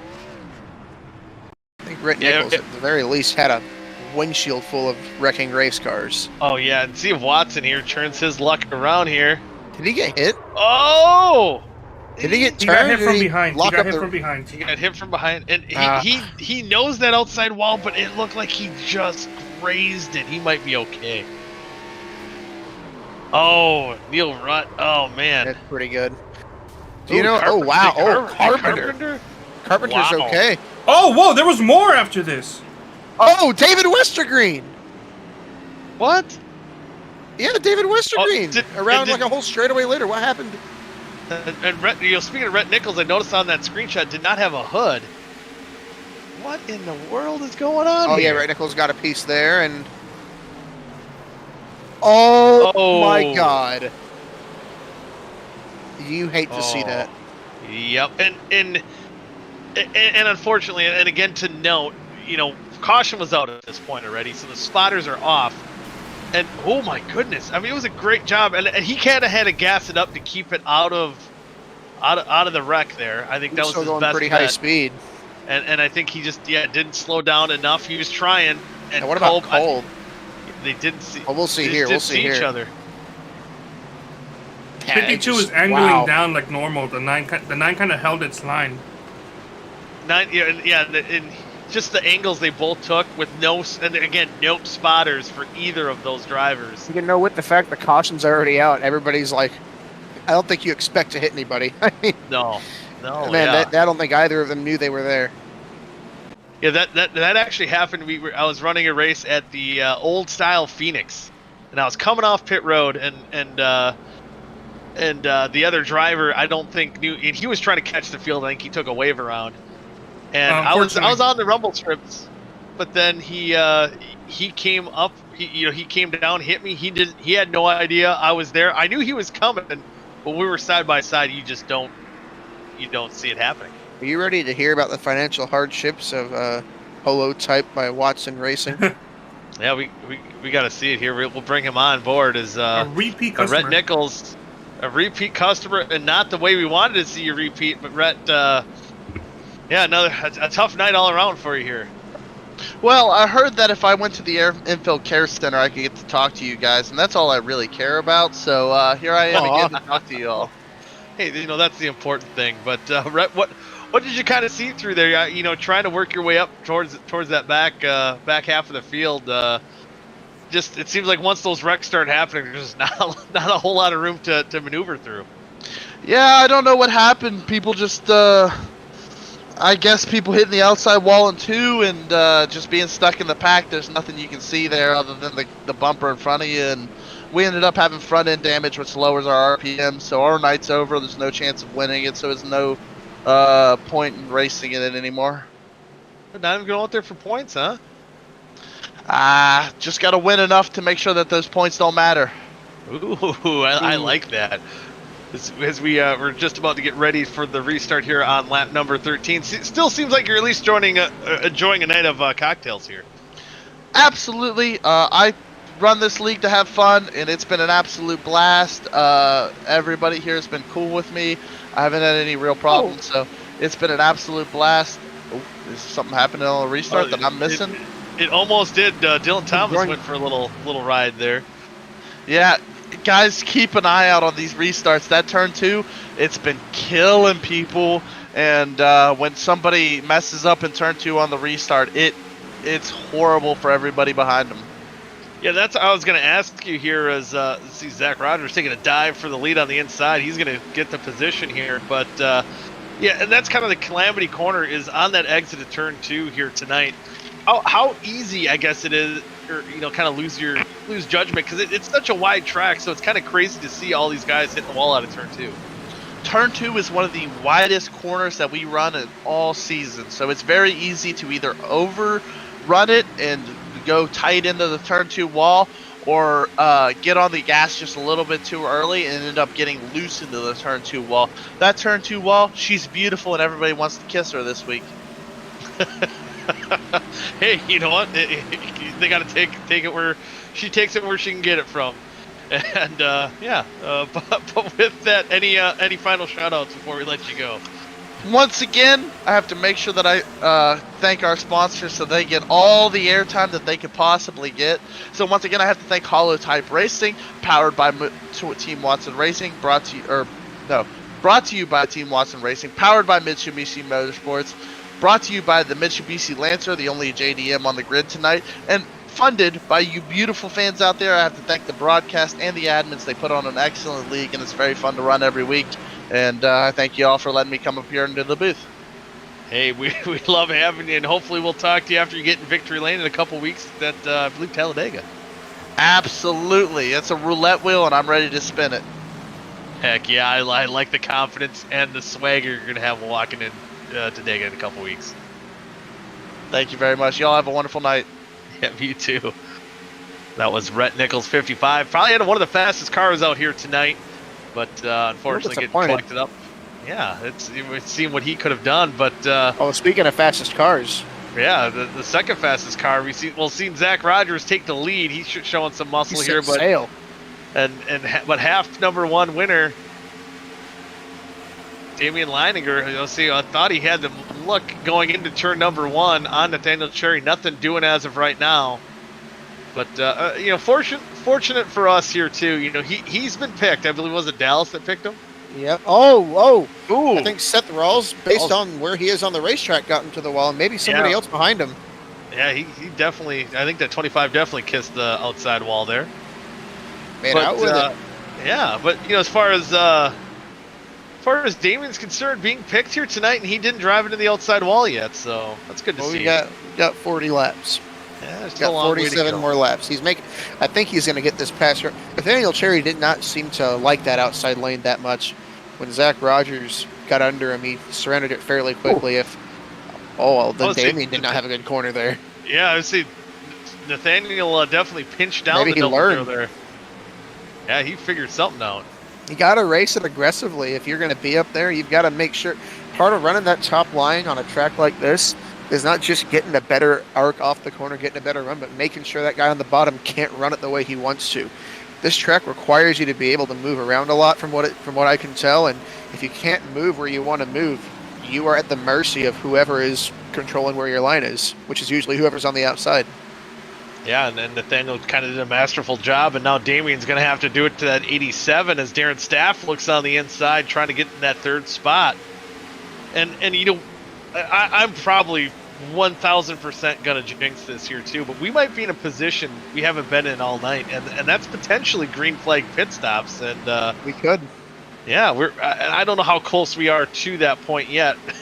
Oh no. Yeah, Shaquille O'Neal might have it right, but definitely, I think it was half number 1. It was around lap 20 when we first started seeing guys come down pit road. So we're definitely, if caution comes out or not, if they're starting to think the potential of green flag stops, I think either way we're at that point. If a caution does come out, everyone's going to be heading down pit road for tires.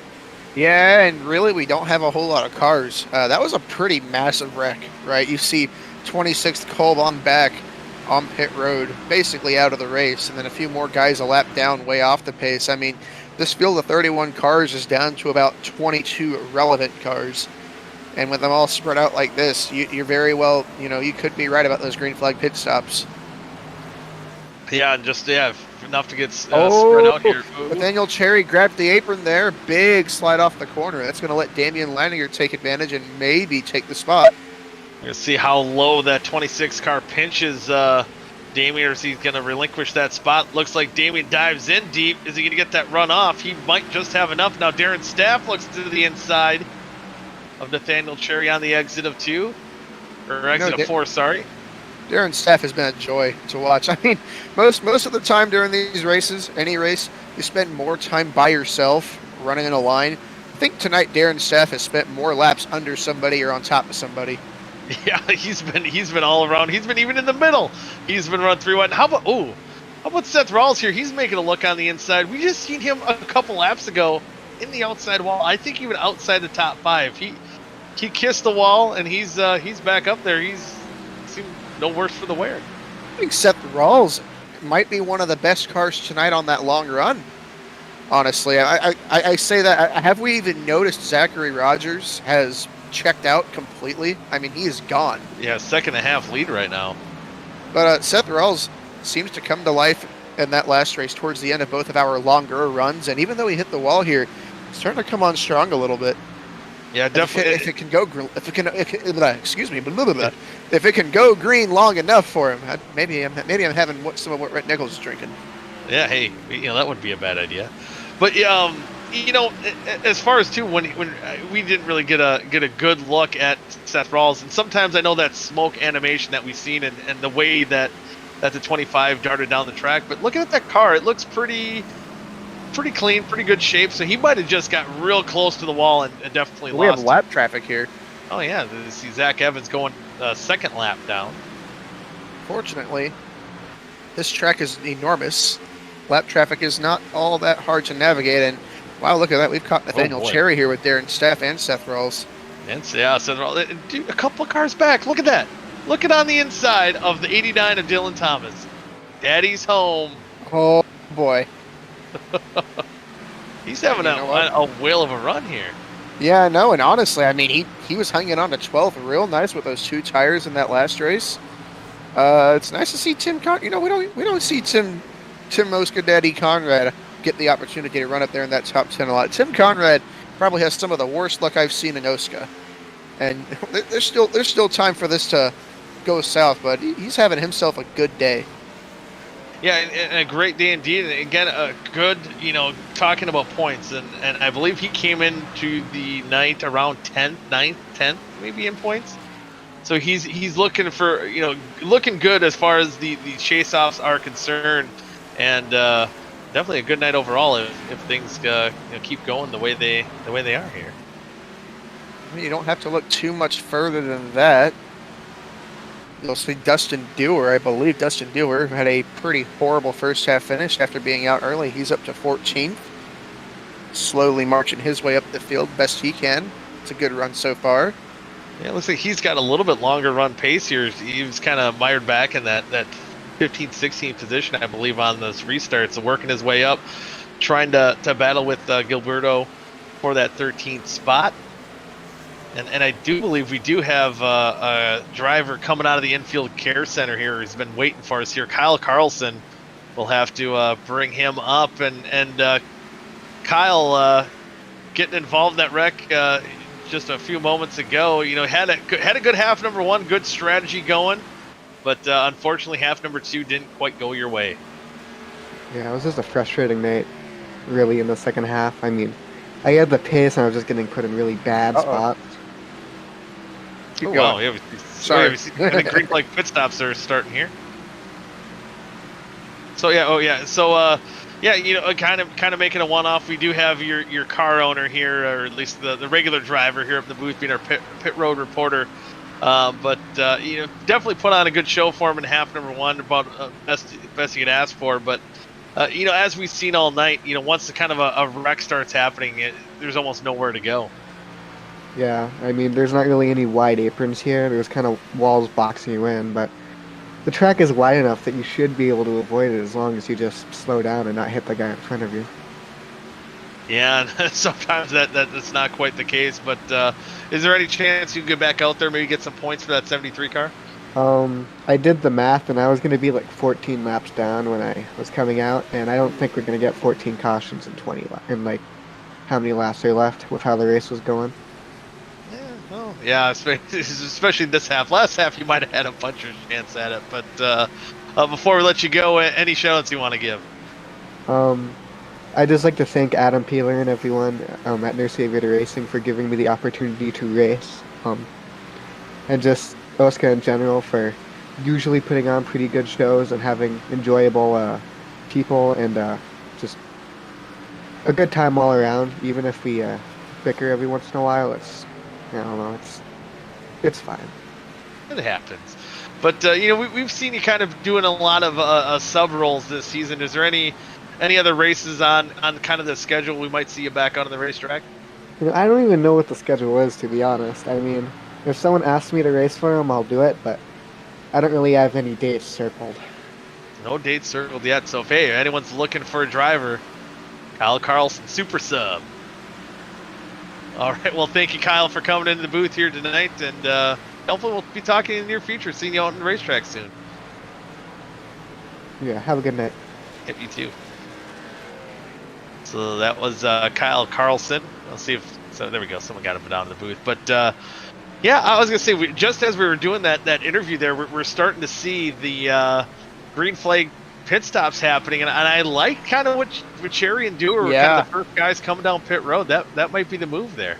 That's huge for Nathaniel Cherry. I mean, he's fighting through traffic right now. It's kind of hurting him, but either way, he's lapping faster than the leaders. It'll be interesting to see how much of a gap he's going to have to hold off Zach Rogers and Damian Leininger. But hey, you know what? If I'm Seth Rawls or Ty McIntosh or Darren Staff, I want to go down. Or you know what? Heck, Tim Conrad, go take 2 tires. Seriously. It might be a little bit loose, but 2 tires seems to have been pretty solid tonight.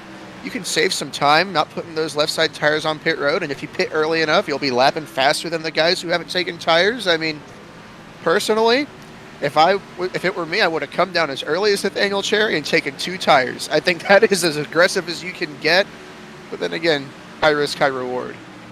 Yeah, you know, a guy who's already used to seeing, you know, 2 tires or what it feels like is Tim Conrad as he's down pit road along with a couple other leaders, Damian Leininger and Seth Rawls down pit road as well.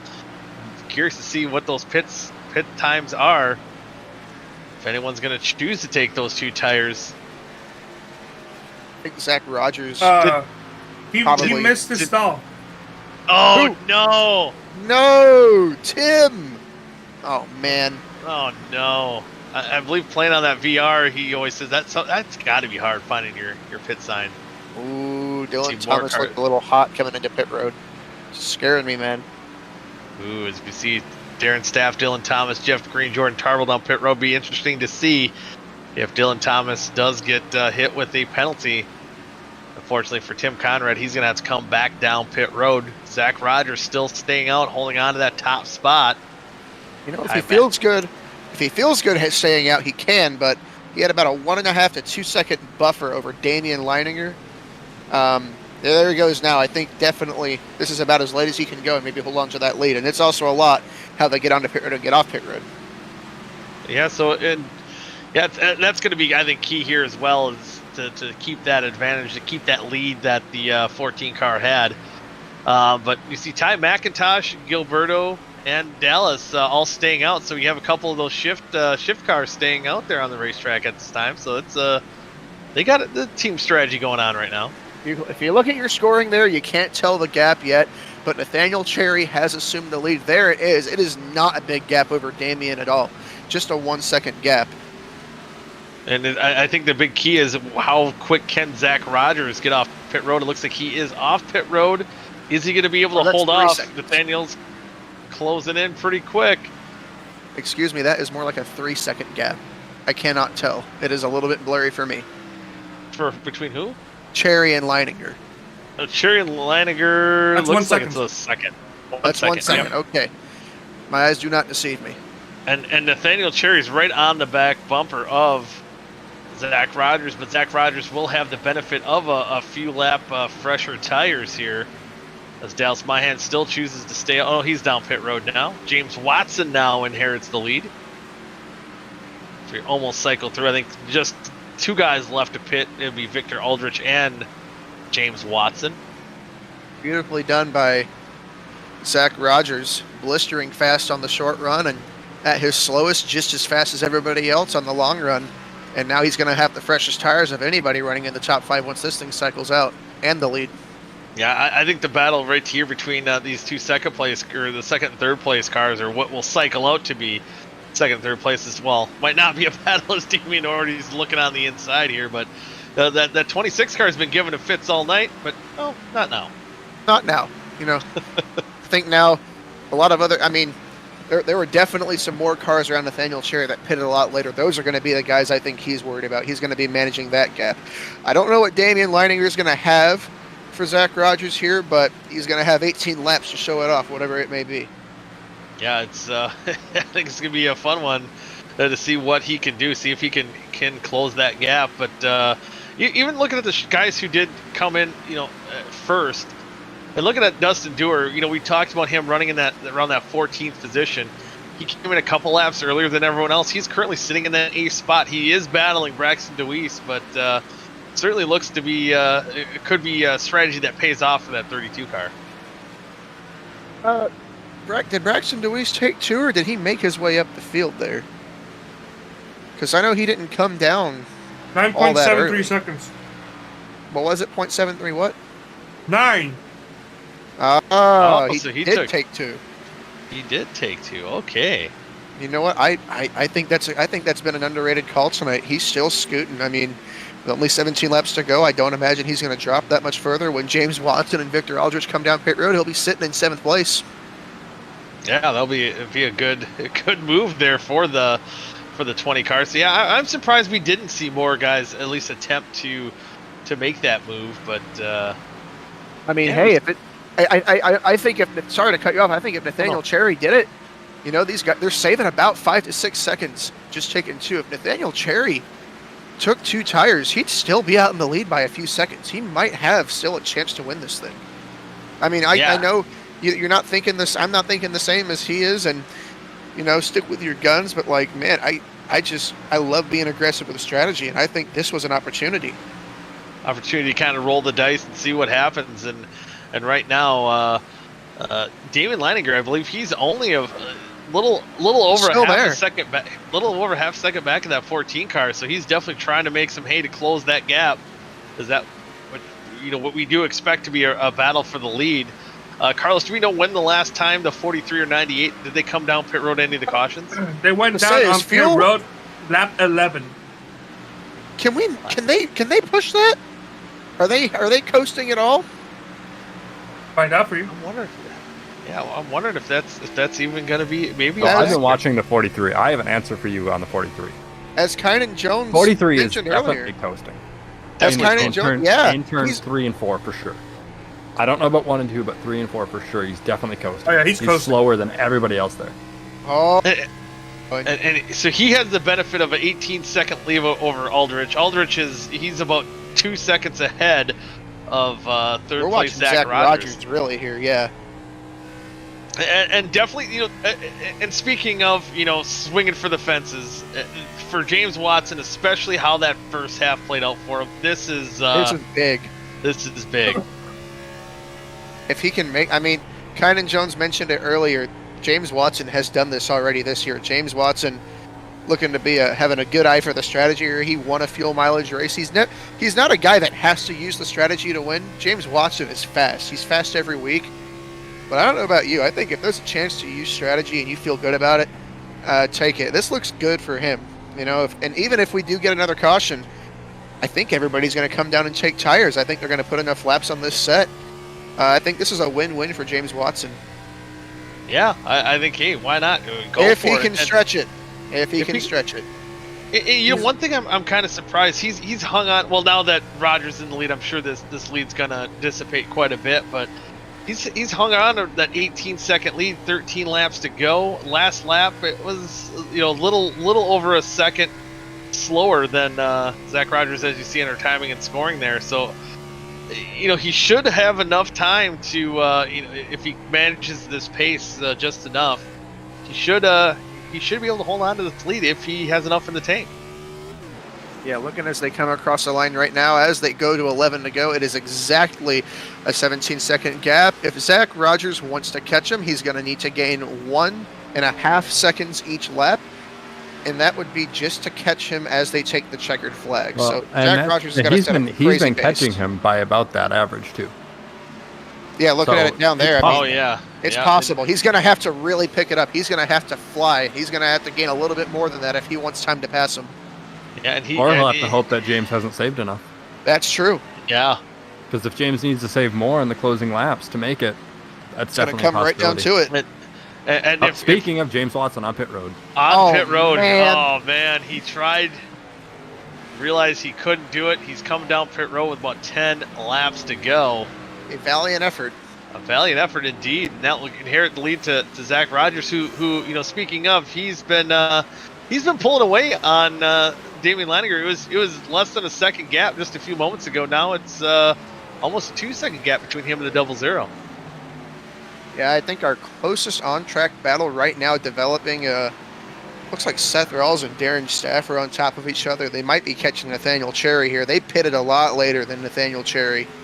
They've definitely got probably 7 or 8 lap fresher tires. That could be a battle to watch here because Zach Rogers, once again, has not officially claimed victory, but he did gap Damian on that green flag run last time, and he is now on fresher tires.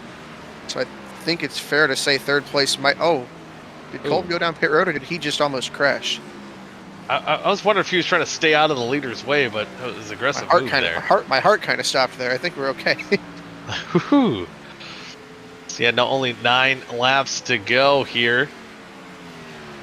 There's still a lot to be settled, and if a caution does come out, that will change everything. Because I think, like you said too, that we're at that point where, everyone's going to have to come down pit road if a caution did come out right now. Yeah, I think you're gonna. It's late enough in the race. You're totally going to see guys stay out and swing for the fences, but I think it gets easier to take tires later because it's like you got more laps on the tires, but then you got to hope not too many people stay out. Oh, caution. Oh my goodness, here we are. And it could end like the end of the last race. My hand. 2 cautions to end Oh, it. Dallas, my hand. Yep. Yeah, a couple cautions. Yeah, this could be wild. And I'm wondering, is anyone... Where's Watson? He's on the lead lap yet. Does he stay out? Oh, if he's on the lead lap, too much beans! Oh, no! Oh, his teammate flew underneath Too much him. beans! Oh, no! He was trying to do his teammate's impression of Rocket Man. Did his best. And it looked like did he catch DJ Weeks? And it was just a weird sequence. He maybe had to keep too much wheel into it with those beans. No, it's just too much beans. Wow. Now. Awesome. Hey Matt, I got a question before you go on from this. It's about Dallas. Uh-oh. Yep. Do you think he's the best possibility for a fill-in driver at Shift now? Just a think he curious was- question. Oh, why are you asking me, man? I don't know. I mean, you work for them, not me, man. I didn't put Dallas in that seat. But that's that's a fair answer. He's in the infield care center. Yeah, I want to talk smack to him. That was fast. Yeah, wow. Dallas, what happened? To be honest, I'm not too sure. I was catching 95 on fresher tires, and it got snappy loose on me, and I just couldn't save it in time. It just went towards the wall. So, My goodness. Dewar's staying out on the racetrack. So that's sorry to totally cut in the middle of that interview, but this is gonna be something special. Oh boy, yeah. So how wild do you expect these final restarts to unfold? Depending how the last race went, it's gonna be crazy for the next 5 or so laps left in this race. It's gonna be a nice show on for the viewers, I think. Yeah, and again, unfortunately for you, your night ending early here with that, and it seemed like that happens quite a bit where that car just gets snappy loose, and I'm assuming once that car snaps, and your initial instinct's just to probably save it, but you know it just gets away. I don't know if it was the drop of the 95 because I was on fresh tires for the longest time versus everyone else, and as soon as I got a little bit of the draft with the 95, it just got a little bit loose. I turned a little bit to the right to try to save it, and it just went towards the wall. I couldn't do anything about it. Oh man, that's unfortunate. You had a good run going. You had a top 10 in half number 1. So yeah, unfortunately, I think I had maybe a top 10 that second half too. It just I kind of bent in the wall by accident, but it is what it is. It was a fast 3 ITV Ford Mustang, and it was fun to be out again. As another super sub for Chevy Sports. So yeah, I mean, you still have a few. I mean, Vic was already talking crap to you a little bit, but if Shift allows you to run another car, I believe there's still a few seats open. I believe you haven't been in the 99, the 10. Can you make a start in all of them? I'm trying to. Yeah, see, go for it. I think even if say if Seth misses another race or Cherry, you have to do some shuffling just so you be in a different car. Yeah. I mean, thankfully, after the second race of Kentucky, I went into the wrong box. I had Seth put my own number on my pit board, so I wouldn't forget my pit board. Because I know what happened in Kentucky. I went into the 26 instead of 20. Right. I remember that. I had to put my name on my pit board, so I don't forget it. Oh man. But yeah, so hopefully we'll see you do your come out of your semi-retirement again here in the near future. Yeah, hopefully we'll see. Maybe. Depends how I feel. Before they wrap this up with you, I got a question. Go ahead. A question. So you were upside down on the front stretch. Go boy. How does the pavement look? Does it look abrasive? Does it look nice? Let's talk about the pavement. It's a bit rocky, to say the least. Yeah. How was the ride after getting caught into the wall, into the catch fence, and then just it was a lot scarier in VR because I do this always in VR all the time. So I was going up like Ricky Bobby in the air. I'm flying in the cockpit. It just it was kind of scary. Oh man, well, yeah, yeah. I was gonna say, at least you're not on fire like Ricky Bobby, so there's a good one. But looks like we're going back to 1 lap to go to green flag. I think Dallas, we gotta strap in and watch how this half number 2 ends here. Yeah, I like the speed out of the 26 this race, and also the 10. They were pretty quick on those tire charges he had. Kind of want to see the 11 get up there. I'm not sure where he's at right now. I think he's out of the race, isn't he? He did not start the race. I'm thinking of the 00. Sorry. He was my pick for this race, so. Oh yeah, he's in 6. He had some pretty good pace. Yeah. But yeah, we have some different tire strategies here, so I think this is going to be a fun one to watch here. We got Dustin Deere, I think, stayed out on old tires, so. I think Rogers might have taken 2 to cover off any other strategy, and DeWeese and Thomas might have taken 2. Yeah, and this is going to be interesting too, because Dewar staying out on the old tires. Watson, he's only got a few laps on his set, but Dewar, he was one of the first guys to come down pit road. So if he can somehow hold him off here, that will be, I think, an incredible feat. Watch and see how aggressive that 14 car is trying to get under him, because he knows Watson's only got a couple laps on those tires. Yeah, it's this restart's gonna be wild. And first time we've seen the leader choose the inside line. Alice, you on Carlos's screen? You can watch this. I am. I'm watching on my own. Yeah, it's probably not gonna be too good. Green flag. Green flag is out. Dewar not he got a decent restart on the inside. He's gonna pull up in front of everybody and see if he can dive down into turn 1. He's gonna have Zach Rogers right on his back bumper.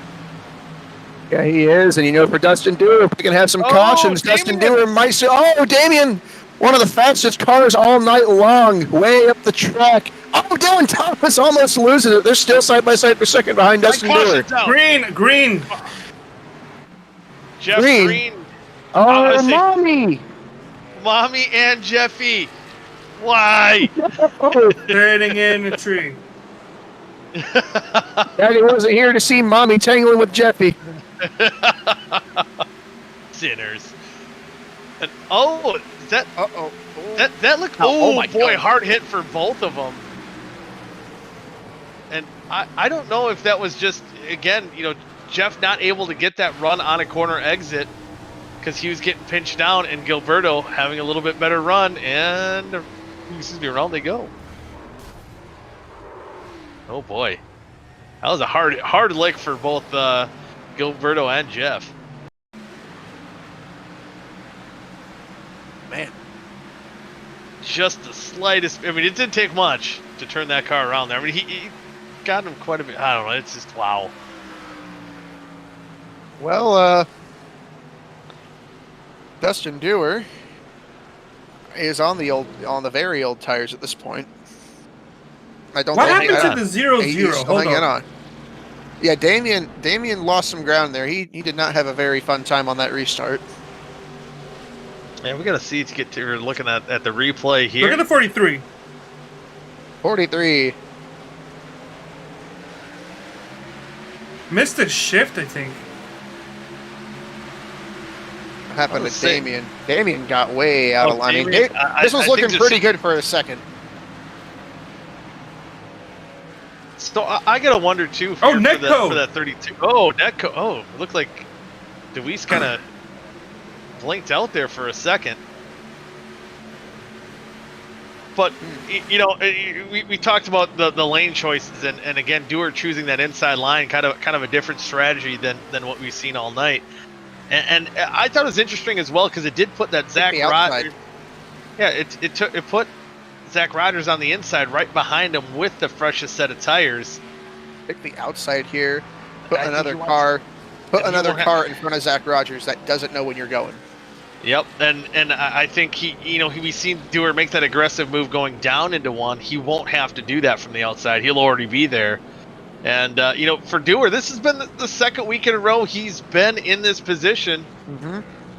And he's been looking good. So see if tonight, if he can pull it off. Last week at Monza, having the bad luck between him and Kolb, I believe that was crazy net code between those two drivers. And then that gave Kean Rowley the victory.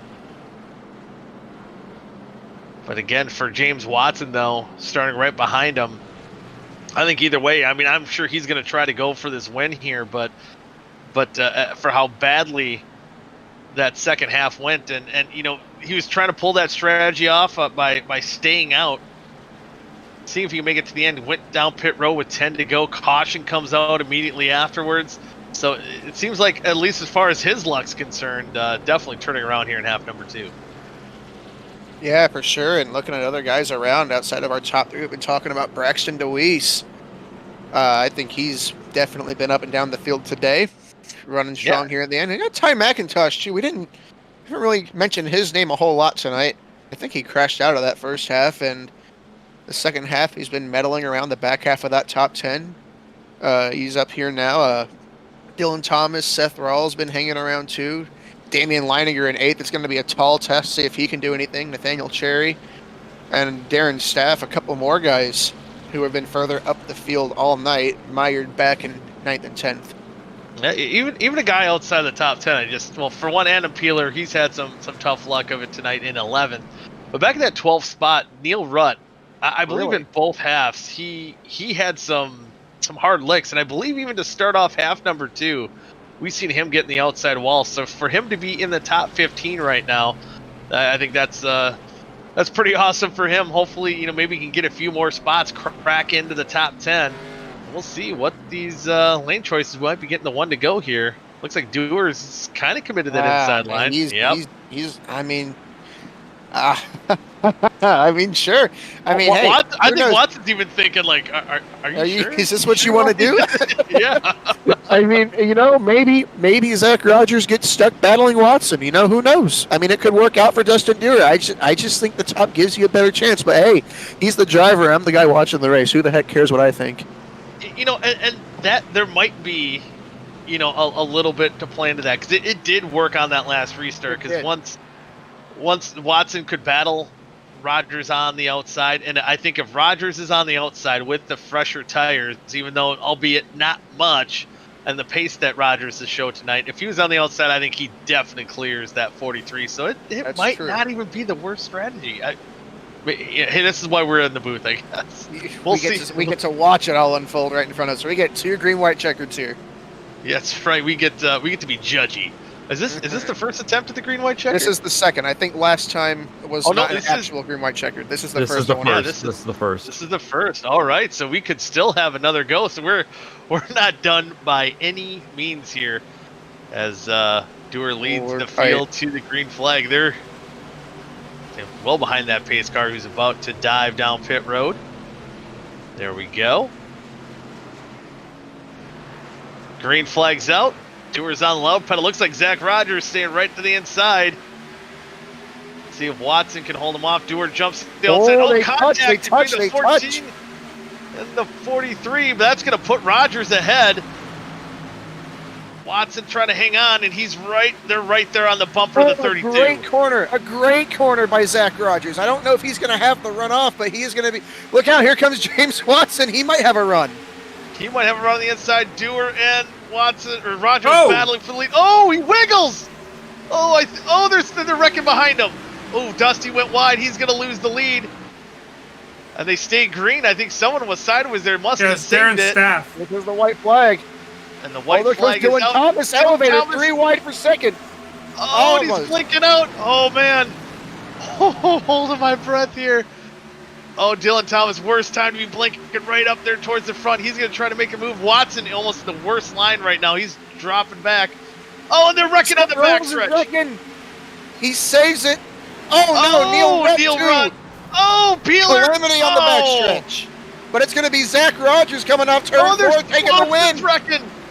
Damien's wrecking. Coming to line. Dewar's wrecking. McIntosh is wrecking with Dewar. What is going on? And Zach Rogers holds off to win there. I don't know what happened there between Dewar and McIntosh. That looked like was that a Hail Mary attempt by the 10? What? I don't know, but wow. And you see Peeler. He's rolling across, smoke barreling out of the car. How the heck did Neil Rudd finish 13th? He was wrecking on the backstretch. There was a lot going on. Oh my God! Look, Daddy finished 7th. Yeah, and he was. I think he was involved at some point too. He was sideways. DJ Week 6th. Where did he come from there? There's so much to unpack here. How the heck did Ty McIntosh and Dustin Dewar get together? Oh no, Damien. Oh, and Dewar took it wide. That brought him up. McIntosh got a little mistake on his part. Yep, got a little wiggle there. I mean, oh my goodness. And wow, he still finished 3rd after all that. Where's the line? Oh, he did finish across the line, and think how tight that was. You seen where Dewar was. Here's what he thought was going to bring out a car. Wow, that's a great save. Yeah, it was a great save. I think Darren Stapp finished in the top 10. He finished 10th. Yes, he did. He's like 15th in this. Oh, like even further back than that. Wow. Dylan Thomas with a great move to jump down to the inside like that. That netted him a solid P2. And I feel bad for Dustin Dewar. It was close to winning that thing, and he was going to finish 4th if not for that contact with Ty. Dusty still gets P8 out of it. Look at still get a solid run. Oh, and the 25 again. I think just flashing in front of him. Weird. Too much beans off the corner, and he stays off of pretty much everyone except for Neil Rudd, who went for a ride. Peeler he grabbed Peeler. Oh, Peeler went for a ride. And then Neil Rudd, I think, made contact with with Peeler as well, and still rolls across line 13. And then of course James Watson, he finished all the way back in 12th. Got in that incident as well. Have we even said Thomas Capiano's name tonight? How about that? Getting ninth. No, he was running pretty good this race too. He was running about 12th, 13th a lot of it. Yeah, wow, what a good run for him in the Do Good Motorsports machine. There you see the final results. That was madness. That was nuts. There was a lot to unpack there, but and of course, we're waiting for our third place interview. He's quick out of the infield care center. Where's he for his podium finish here? We've got him. Braxton DeWeese. He's in the interview waiting. Yeah, he'll bring him. He finished fourth here in half number 2. We'll bring him up here while we wait for the other boys. Braxton ended up with a top 5 here tonight in half number 2. I was trying to remember where you finished in half number 1. There was just so much craziness. I think 27th is where you're credited for half number 1, but definitely seemed like you had some pretty good pace tonight, and looks like on that last lap mayhem, you had the luck to bring it home with a solid top 5. Yeah, that's 2 weeks in a row in the second race, so we got some luck on the last lap, but you'll take it. So I just wish that we could have that position in the first race. It feels like every first race of the night is just terrible, and I have all the bad luck, and then it just flops the next race. So I had the pace, and I was kind of upset that I was done there. I had 13 minutes of required repairs, or 8 minutes, or something like that. Either way, it was done. I just want to put together 2 good races and have potentially 2 interviews, if not 2 top 5s, 2 top 10s, something that's good and you can be proud of, whatnot. But, you can't be too mad over stuff that you really can't control. So it is what it is, and we'll just move on next week. Well, next week we do have off, but in 2 weeks, speaking of something you can't control, we head to Talladega. What's kind of your outlook after taking a little break next week? Making sure that Shift Esports and the S2 sports can work together and do what we need to do, and all have a good finish. Yeah, and I think that's definitely something we've seen Shift Esports on any plate track or any super speedway that requires teamwork. I think you guys can definitely be a factor towards the front. You guys seem to work really well together. Yeah, for sure. We we all have fun doing it and whatnot, and that makes it a lot better, and that can help how y'all run with each other, just having a good time and whatnot. So we're gonna work on it and make sure we're out front next 2 weeks. Yeah, looking forward to that. But before we let you go here, any shout outs you want to give? Yeah, for sure. Definitely a sponsor on the hood and on the side of the car, Interstate Ford. They just came on with a sponsor, ran their car last week for the first time. We got 2 top 3 finishes with them out of the 4 races so far. We've had pace in all the races that we ran with them, so I'm glad that we could be up here in this car, getting them the recognition and whatnot. So big shout out to them. Also a big shout out to everybody watching and tuning in and supporting me and whatnot. So I really do appreciate everybody that tunes in every day that watches me race, because we got a bunch of racing going on. So appreciate them. Also want to say thanks to Reaper Speed Lab, Martin Sports, Unrivaled Cinematography, Allen's Arts Images, Short Track Report, Blaze Designs, Scrubbing Tires Podcast, and the Premier Group. Hey man, you got the sponsors going there, but I'm happy you brought up the people that are supporting you and watching you out here tonight. I think Matthew anointed you as the most popular driver, maybe unofficially, but it seems like you do have a lot of support out there. Yeah, I definitely do appreciate their support.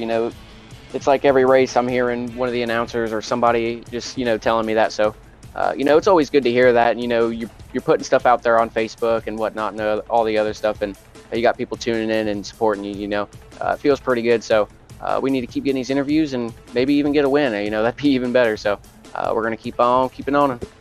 Hell yeah, I love it. But hey, enjoy your weekend off. Have a happy Easter, and hopefully we'll be talking to you in a couple weeks after you pull into victory lane. Yeah, I hope so. Y'all have a good Easter. Don't eat too much candy. So I might eat too much candy, but yeah, we'll say no promises. Yeah, it's a free day to eat a bunch of candy for free. So you're gonna have to take it. But y'all have a good one, and hope y'all's Easter is good. Yep, thank you. Braxton, you bet. Braxton DeWeese coming home in the 4th position here tonight. I don't know if we want to jump to the lead, to the winner right away, but since we don't have our top two, so now I'm gonna have Thomas. You so can go ahead. No, you're gonna go ahead. I'm gonna go ahead. You're gonna interview Daddy. Daddy. Oh yeah. Oh, yeah. He was very quick to respond to that. You got yourself a top 10 tonight. You were up and down the field. You were pretty much every position I think you could run. It's the speakerphone cut out. Oh no, that's your speakerphone. Yeah, I just went outside to have a smoke. Oh hey, yeah, enjoy yourself after a solid night here tonight. It could have been better. It could have been. Go ahead. This is your interview, Matthew. Oh man, I don't know. I mean, like, I'm gonna be totally honest with you, Tim. I know you ended up 7th. I don't know how the hell everybody ended up where they did in that with the last lap and how crazy that was. You were pretty fast tonight overall, though, and you were the first guy we saw go on those 2 tires in that first half, and it looked pretty good for you. Can you remind me where you finished and how your first half went? Because I forgot. So first half, the 2 tires felt fantastic. And then I ended up getting cleaned out on a 3 wide on one of those green-white checkers, and I ended up finishing 24th or 26th. I mean, 24th, it said, yep. Either way, it was all the way down there and not indicative at all of where you should have finished. I think this second half reflects probably more like where your pace was and where you were running. Man, the 2 tires, I want to hear a little more about that. Like, I can't, like, how many laps were on your lefts? Like, I cannot believe after you did that, 2 tires started to become a little more popular. Those gripped up a lot better than I thought they would. No, it was, so the 2 tires were from the start, and when I pitted, they were still at 95%. So I only lost 5%, and I don't know if it was from backing up quarter entry a little bit and getting the run off, but I felt fast as hell. And that last lap, I mean, I just got questions about how your night went because I think you saw everything. That last lap, where did you restart, and where were you on the white flag? I restarted 15th, and I think I was 12th on the white flag. Oh wow! I love that. You were also sideways at one point too on that last lap, weren't you? I was headed towards the wall because Damien was sideways and I was trying to keep pace, but I didn't want to get into them, so I just turned right and just stayed in it. Hell yeah. I mean, and hey man, if anybody else has anything to say to Tim, go right ahead, because I'm just like, I just know he had a pretty wild night.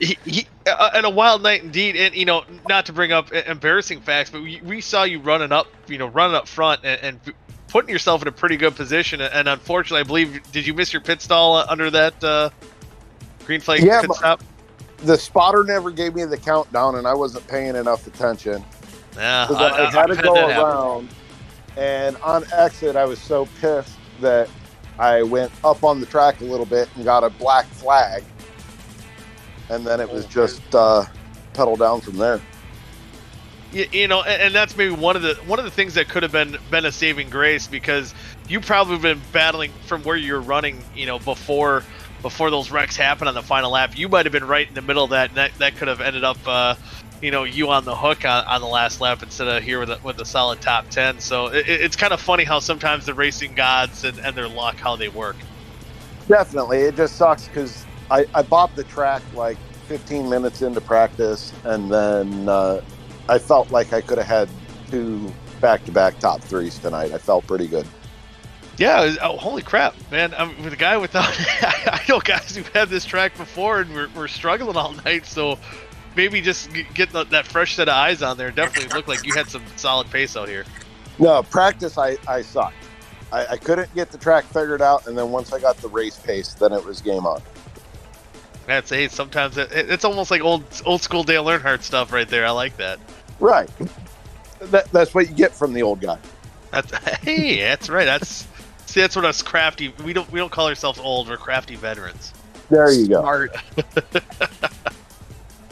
Well, but with that, before we send you on your Easter break here, any shout outs you want to give? Yeah, shout out to Weekend Woodsmen on YouTube. Without them, I wouldn't be able to sponsor this great league. And Strutting by Richard Duncan. He puts out some great turkey products from the Strutting 360 to mouth calls. Oh yeah, I was wondering. I seen that on Roger's car. I was wondering what that was all about. Cool. Yeah, that's one of our sponsors for our YouTube channel. And awesome night for Weekend Woodsmen with Damian winning the first half and Zach getting the second half. So that's great. Hey, get those brooms out. Hell yeah. It's about time we're getting there.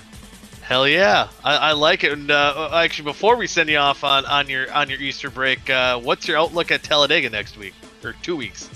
That's going to hold steady until the last 5. Ooh, I like it. I like it. See, crafty veteran. I get it. I'm going to try anyway. Hey, that's all you can. That's all you can do, especially at Talladega. But it's Talladega. I could be sitting in back and get cleaned out lap 2. So. You can be sitting in the back in the last lap and win it too. You never know. Absolutely. All right, Tim. Well, you have a good one, and hopefully we'll see you in a couple weeks at Dega. Yeah, you too. Thank you. You bet. Tim Conrad coming home in 7th place here tonight, but with that, first one kick him out of here. Get out of here, Oscar Daddy. Yeah, see you later. We got what we wanted out of you. We'll bring in our winner of half number 2, Zach Rogers. And Zach, you know, I had an eye on you. I got to say in practice, I was actually looking who to pick, and I never did pick you, so I don't know why.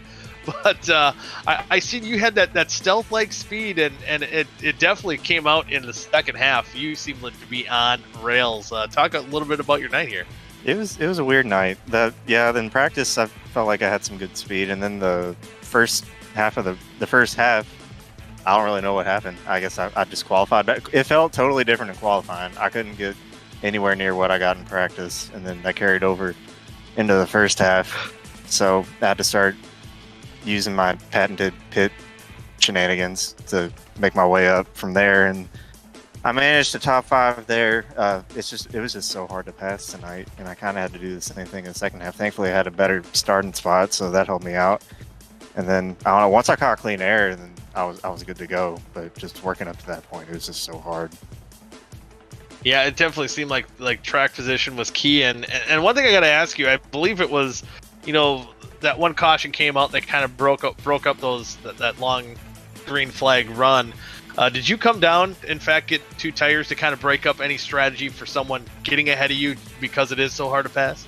Yeah, I did. I wanted to make sure I had good track position, and that first half I took to the second caution as well, and I didn't feel like I was missing out on a whole lot compared to taking 4, so I figured it would be fine then. And yeah, thankfully that worked out. I knew when I came out behind Dusty and James, I was scared because, you know, like I said, it was really hard to pass, but thankfully we all kind of raced respectfully up there. I kind of got into them on that last restart. I think we were all just kind of going for the same spot. Racing Dusty was crazy. Going into 3, we both downshifted like way too early. I heard him kind of over-rev it. I over-revved it. I almost shattered my wheels and spun. And I saw him shot off to the side, but yeah, thankfully it worked in my favor, I guess. It's fun racing Dusty. He's a good dude.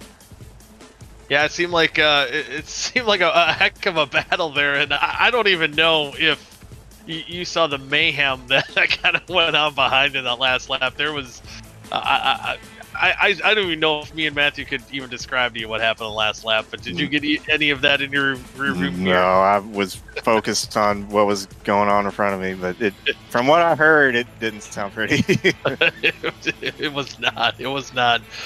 But you know, again, you played. You're kind of another one of these super subs out here, and able to get Alex Kenton a win in that number 14 car. But is there any future plans to run out here again, or is it just kind of whenever someone gives you a ring? Yeah, kind of just whenever somebody gives me a ring. I don't know. I just like showing up and having fun. I'm not really super competitive as I once was nowadays, so I just kind of show up whenever I can. I don't know. Jordan said something to me about if I wanted to run Talladega. I wouldn't mind maybe doing that since it doesn't really mean much, so I can run out there and do whatever. If I get caught up in wrecks, I get caught up in wrecks. It doesn't really hurt me none. So I don't know. Maybe that's in the cards. We'll see. Hey, never know. And yeah, hopefully we'll see you back out on the racetrack. Does a win like this though? Does that kind of reignite your competitive juices there a little bit? Yeah, for sure. It I mean, it's iRacing. It's ups and downs. It's, you know, you gotta take what you can get. And like I said, I'm not out here racing for points or anything. So I'm not trying to race guys super hard. But when you get a chance, I mean, you gotta take it. It always helps the mental getting wins. Oh, no matter yeah. how much you matter or not. Yeah, see, exactly. And one other thing here, before we move on, I see your Discord image is I can't remember, is it Mr. Red? Mr. Red, yeah. Yeah, Mr. Red. But yeah, how about those NL Central, division leading Brewers? Yeah, Brewers are good, but I think it's, Reds are starting off good. I gotta take what I can get. That's true. It's been a rough, long time. So hopefully, I think this year's the year. That it's at no least copium here. I was gonna say we're eventually see a turnaround. Was it last year, or I can't remember if it was last year or 2 years ago, that Ken Griffey Jr. was still in the top 10 on their payroll? I think he still is. Is he still? I think he still is. Yeah. Oh my goodness. Oh boy. Yeah. Yikes. When did he retire? When did he leave the Reds? That was a long time ago. Is it 2010? Was that might late? been earlier than that. Man, It might have been earlier than that. I don't remember. I'm gonna Google that. But in the It's meantime, between 08 and 2010, I think, sometime in there. Don't quote me, but somewhere in there. we're gonna look that up. But with that, any shoutouts you want to give? Just shout out to 10 and all those guys. They've given me a lot of rides this season, and I appreciate them for letting me come out. And thanks to Vic for painting this car, man. Every car he paints for me is beautiful. He comes in the clutch anytime I need one. And thanks to you guys for putting on the show week in and week out. Y'all are the best. Yeah, thank you. And I gotta say, that Robbie Gordon throwback I love. And I will say too about your guest. I think I'm gonna give it to you both accounts, because he last played for the Reds in 08, but he last played for the Mariners. He rejoined them in 2010. So, oh, that's right. That's what. See, yeah, see, you know more than you think you know. Oh, well, I appreciate it, Goody. Yeah, It makes me feel good. At least somebody thinks so. Yeah, see, I like that.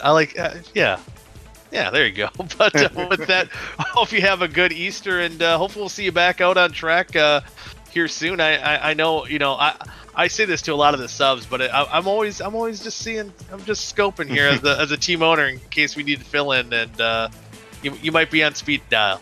Well, just let me know anytime. Heck yeah. Well, again, happy Easter, and yeah, see you next time. And thanks, man. Probably on the racetrack soon enough too. Yep. All right. See y'all later. Yep. See ya. Yep. That was Zach Rogers, winner of half number 2 here, and as we head into the Easter break, we break down, what happened here tonight at Monza. I think there was. Not Monza. I'm sorry. I'm thinking of Monza. Motegi. They start with an M. I'm close enough. Get over it. Yeah. But anyway, it wasn't as crazy as Monza. I'll save myself somewhat by saying that. But yeah, I think tonight we see maybe a little bit of what we did expect to happen, and again a whole heck of a lot that we didn't. So I think a lot for some of these guys to build off of going into next week or 2 weeks from now at Dega. Yeah, I mean, we expected them to get a little loose off the corners, and they were a little slidey. So, you think 2 tires might not be great, but it turned out to be great. That outside lane, depending on who was up there, they could work it a lot better. We got some green flag pit stops in, and we didn't get to talk to our friend Kynan Jones here as much in the second half without all those cautions. But what you think about tonight, Kynan?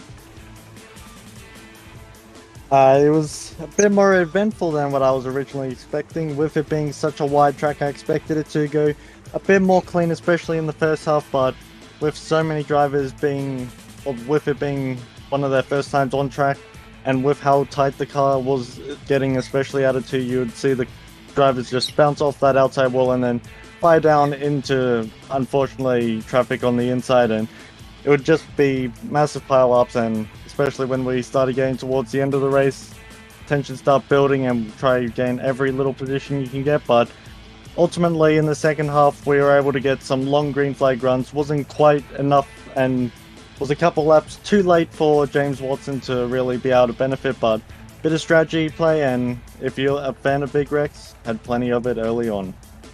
Yeah, there's definitely a little something for everyone here tonight, and yeah, thanks kind of again for joining us here while you're in the penalty box. Grateful to have you here.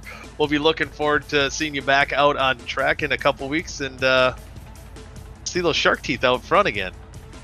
Yeah, I'm looking forward to being back out in a couple weeks. It was fun being up here, but I feel like I enjoyed a little bit more inside the race car. So hopefully can start getting some points back as the chase is just around the corner and don't want to be kicked out. Yeah, still got to fight for those chase spots. Not too many more opportunities to do so, but we'll find that out in 2 weeks right here, 3 Wide Television. But until then, I hope everyone has a happy Easter.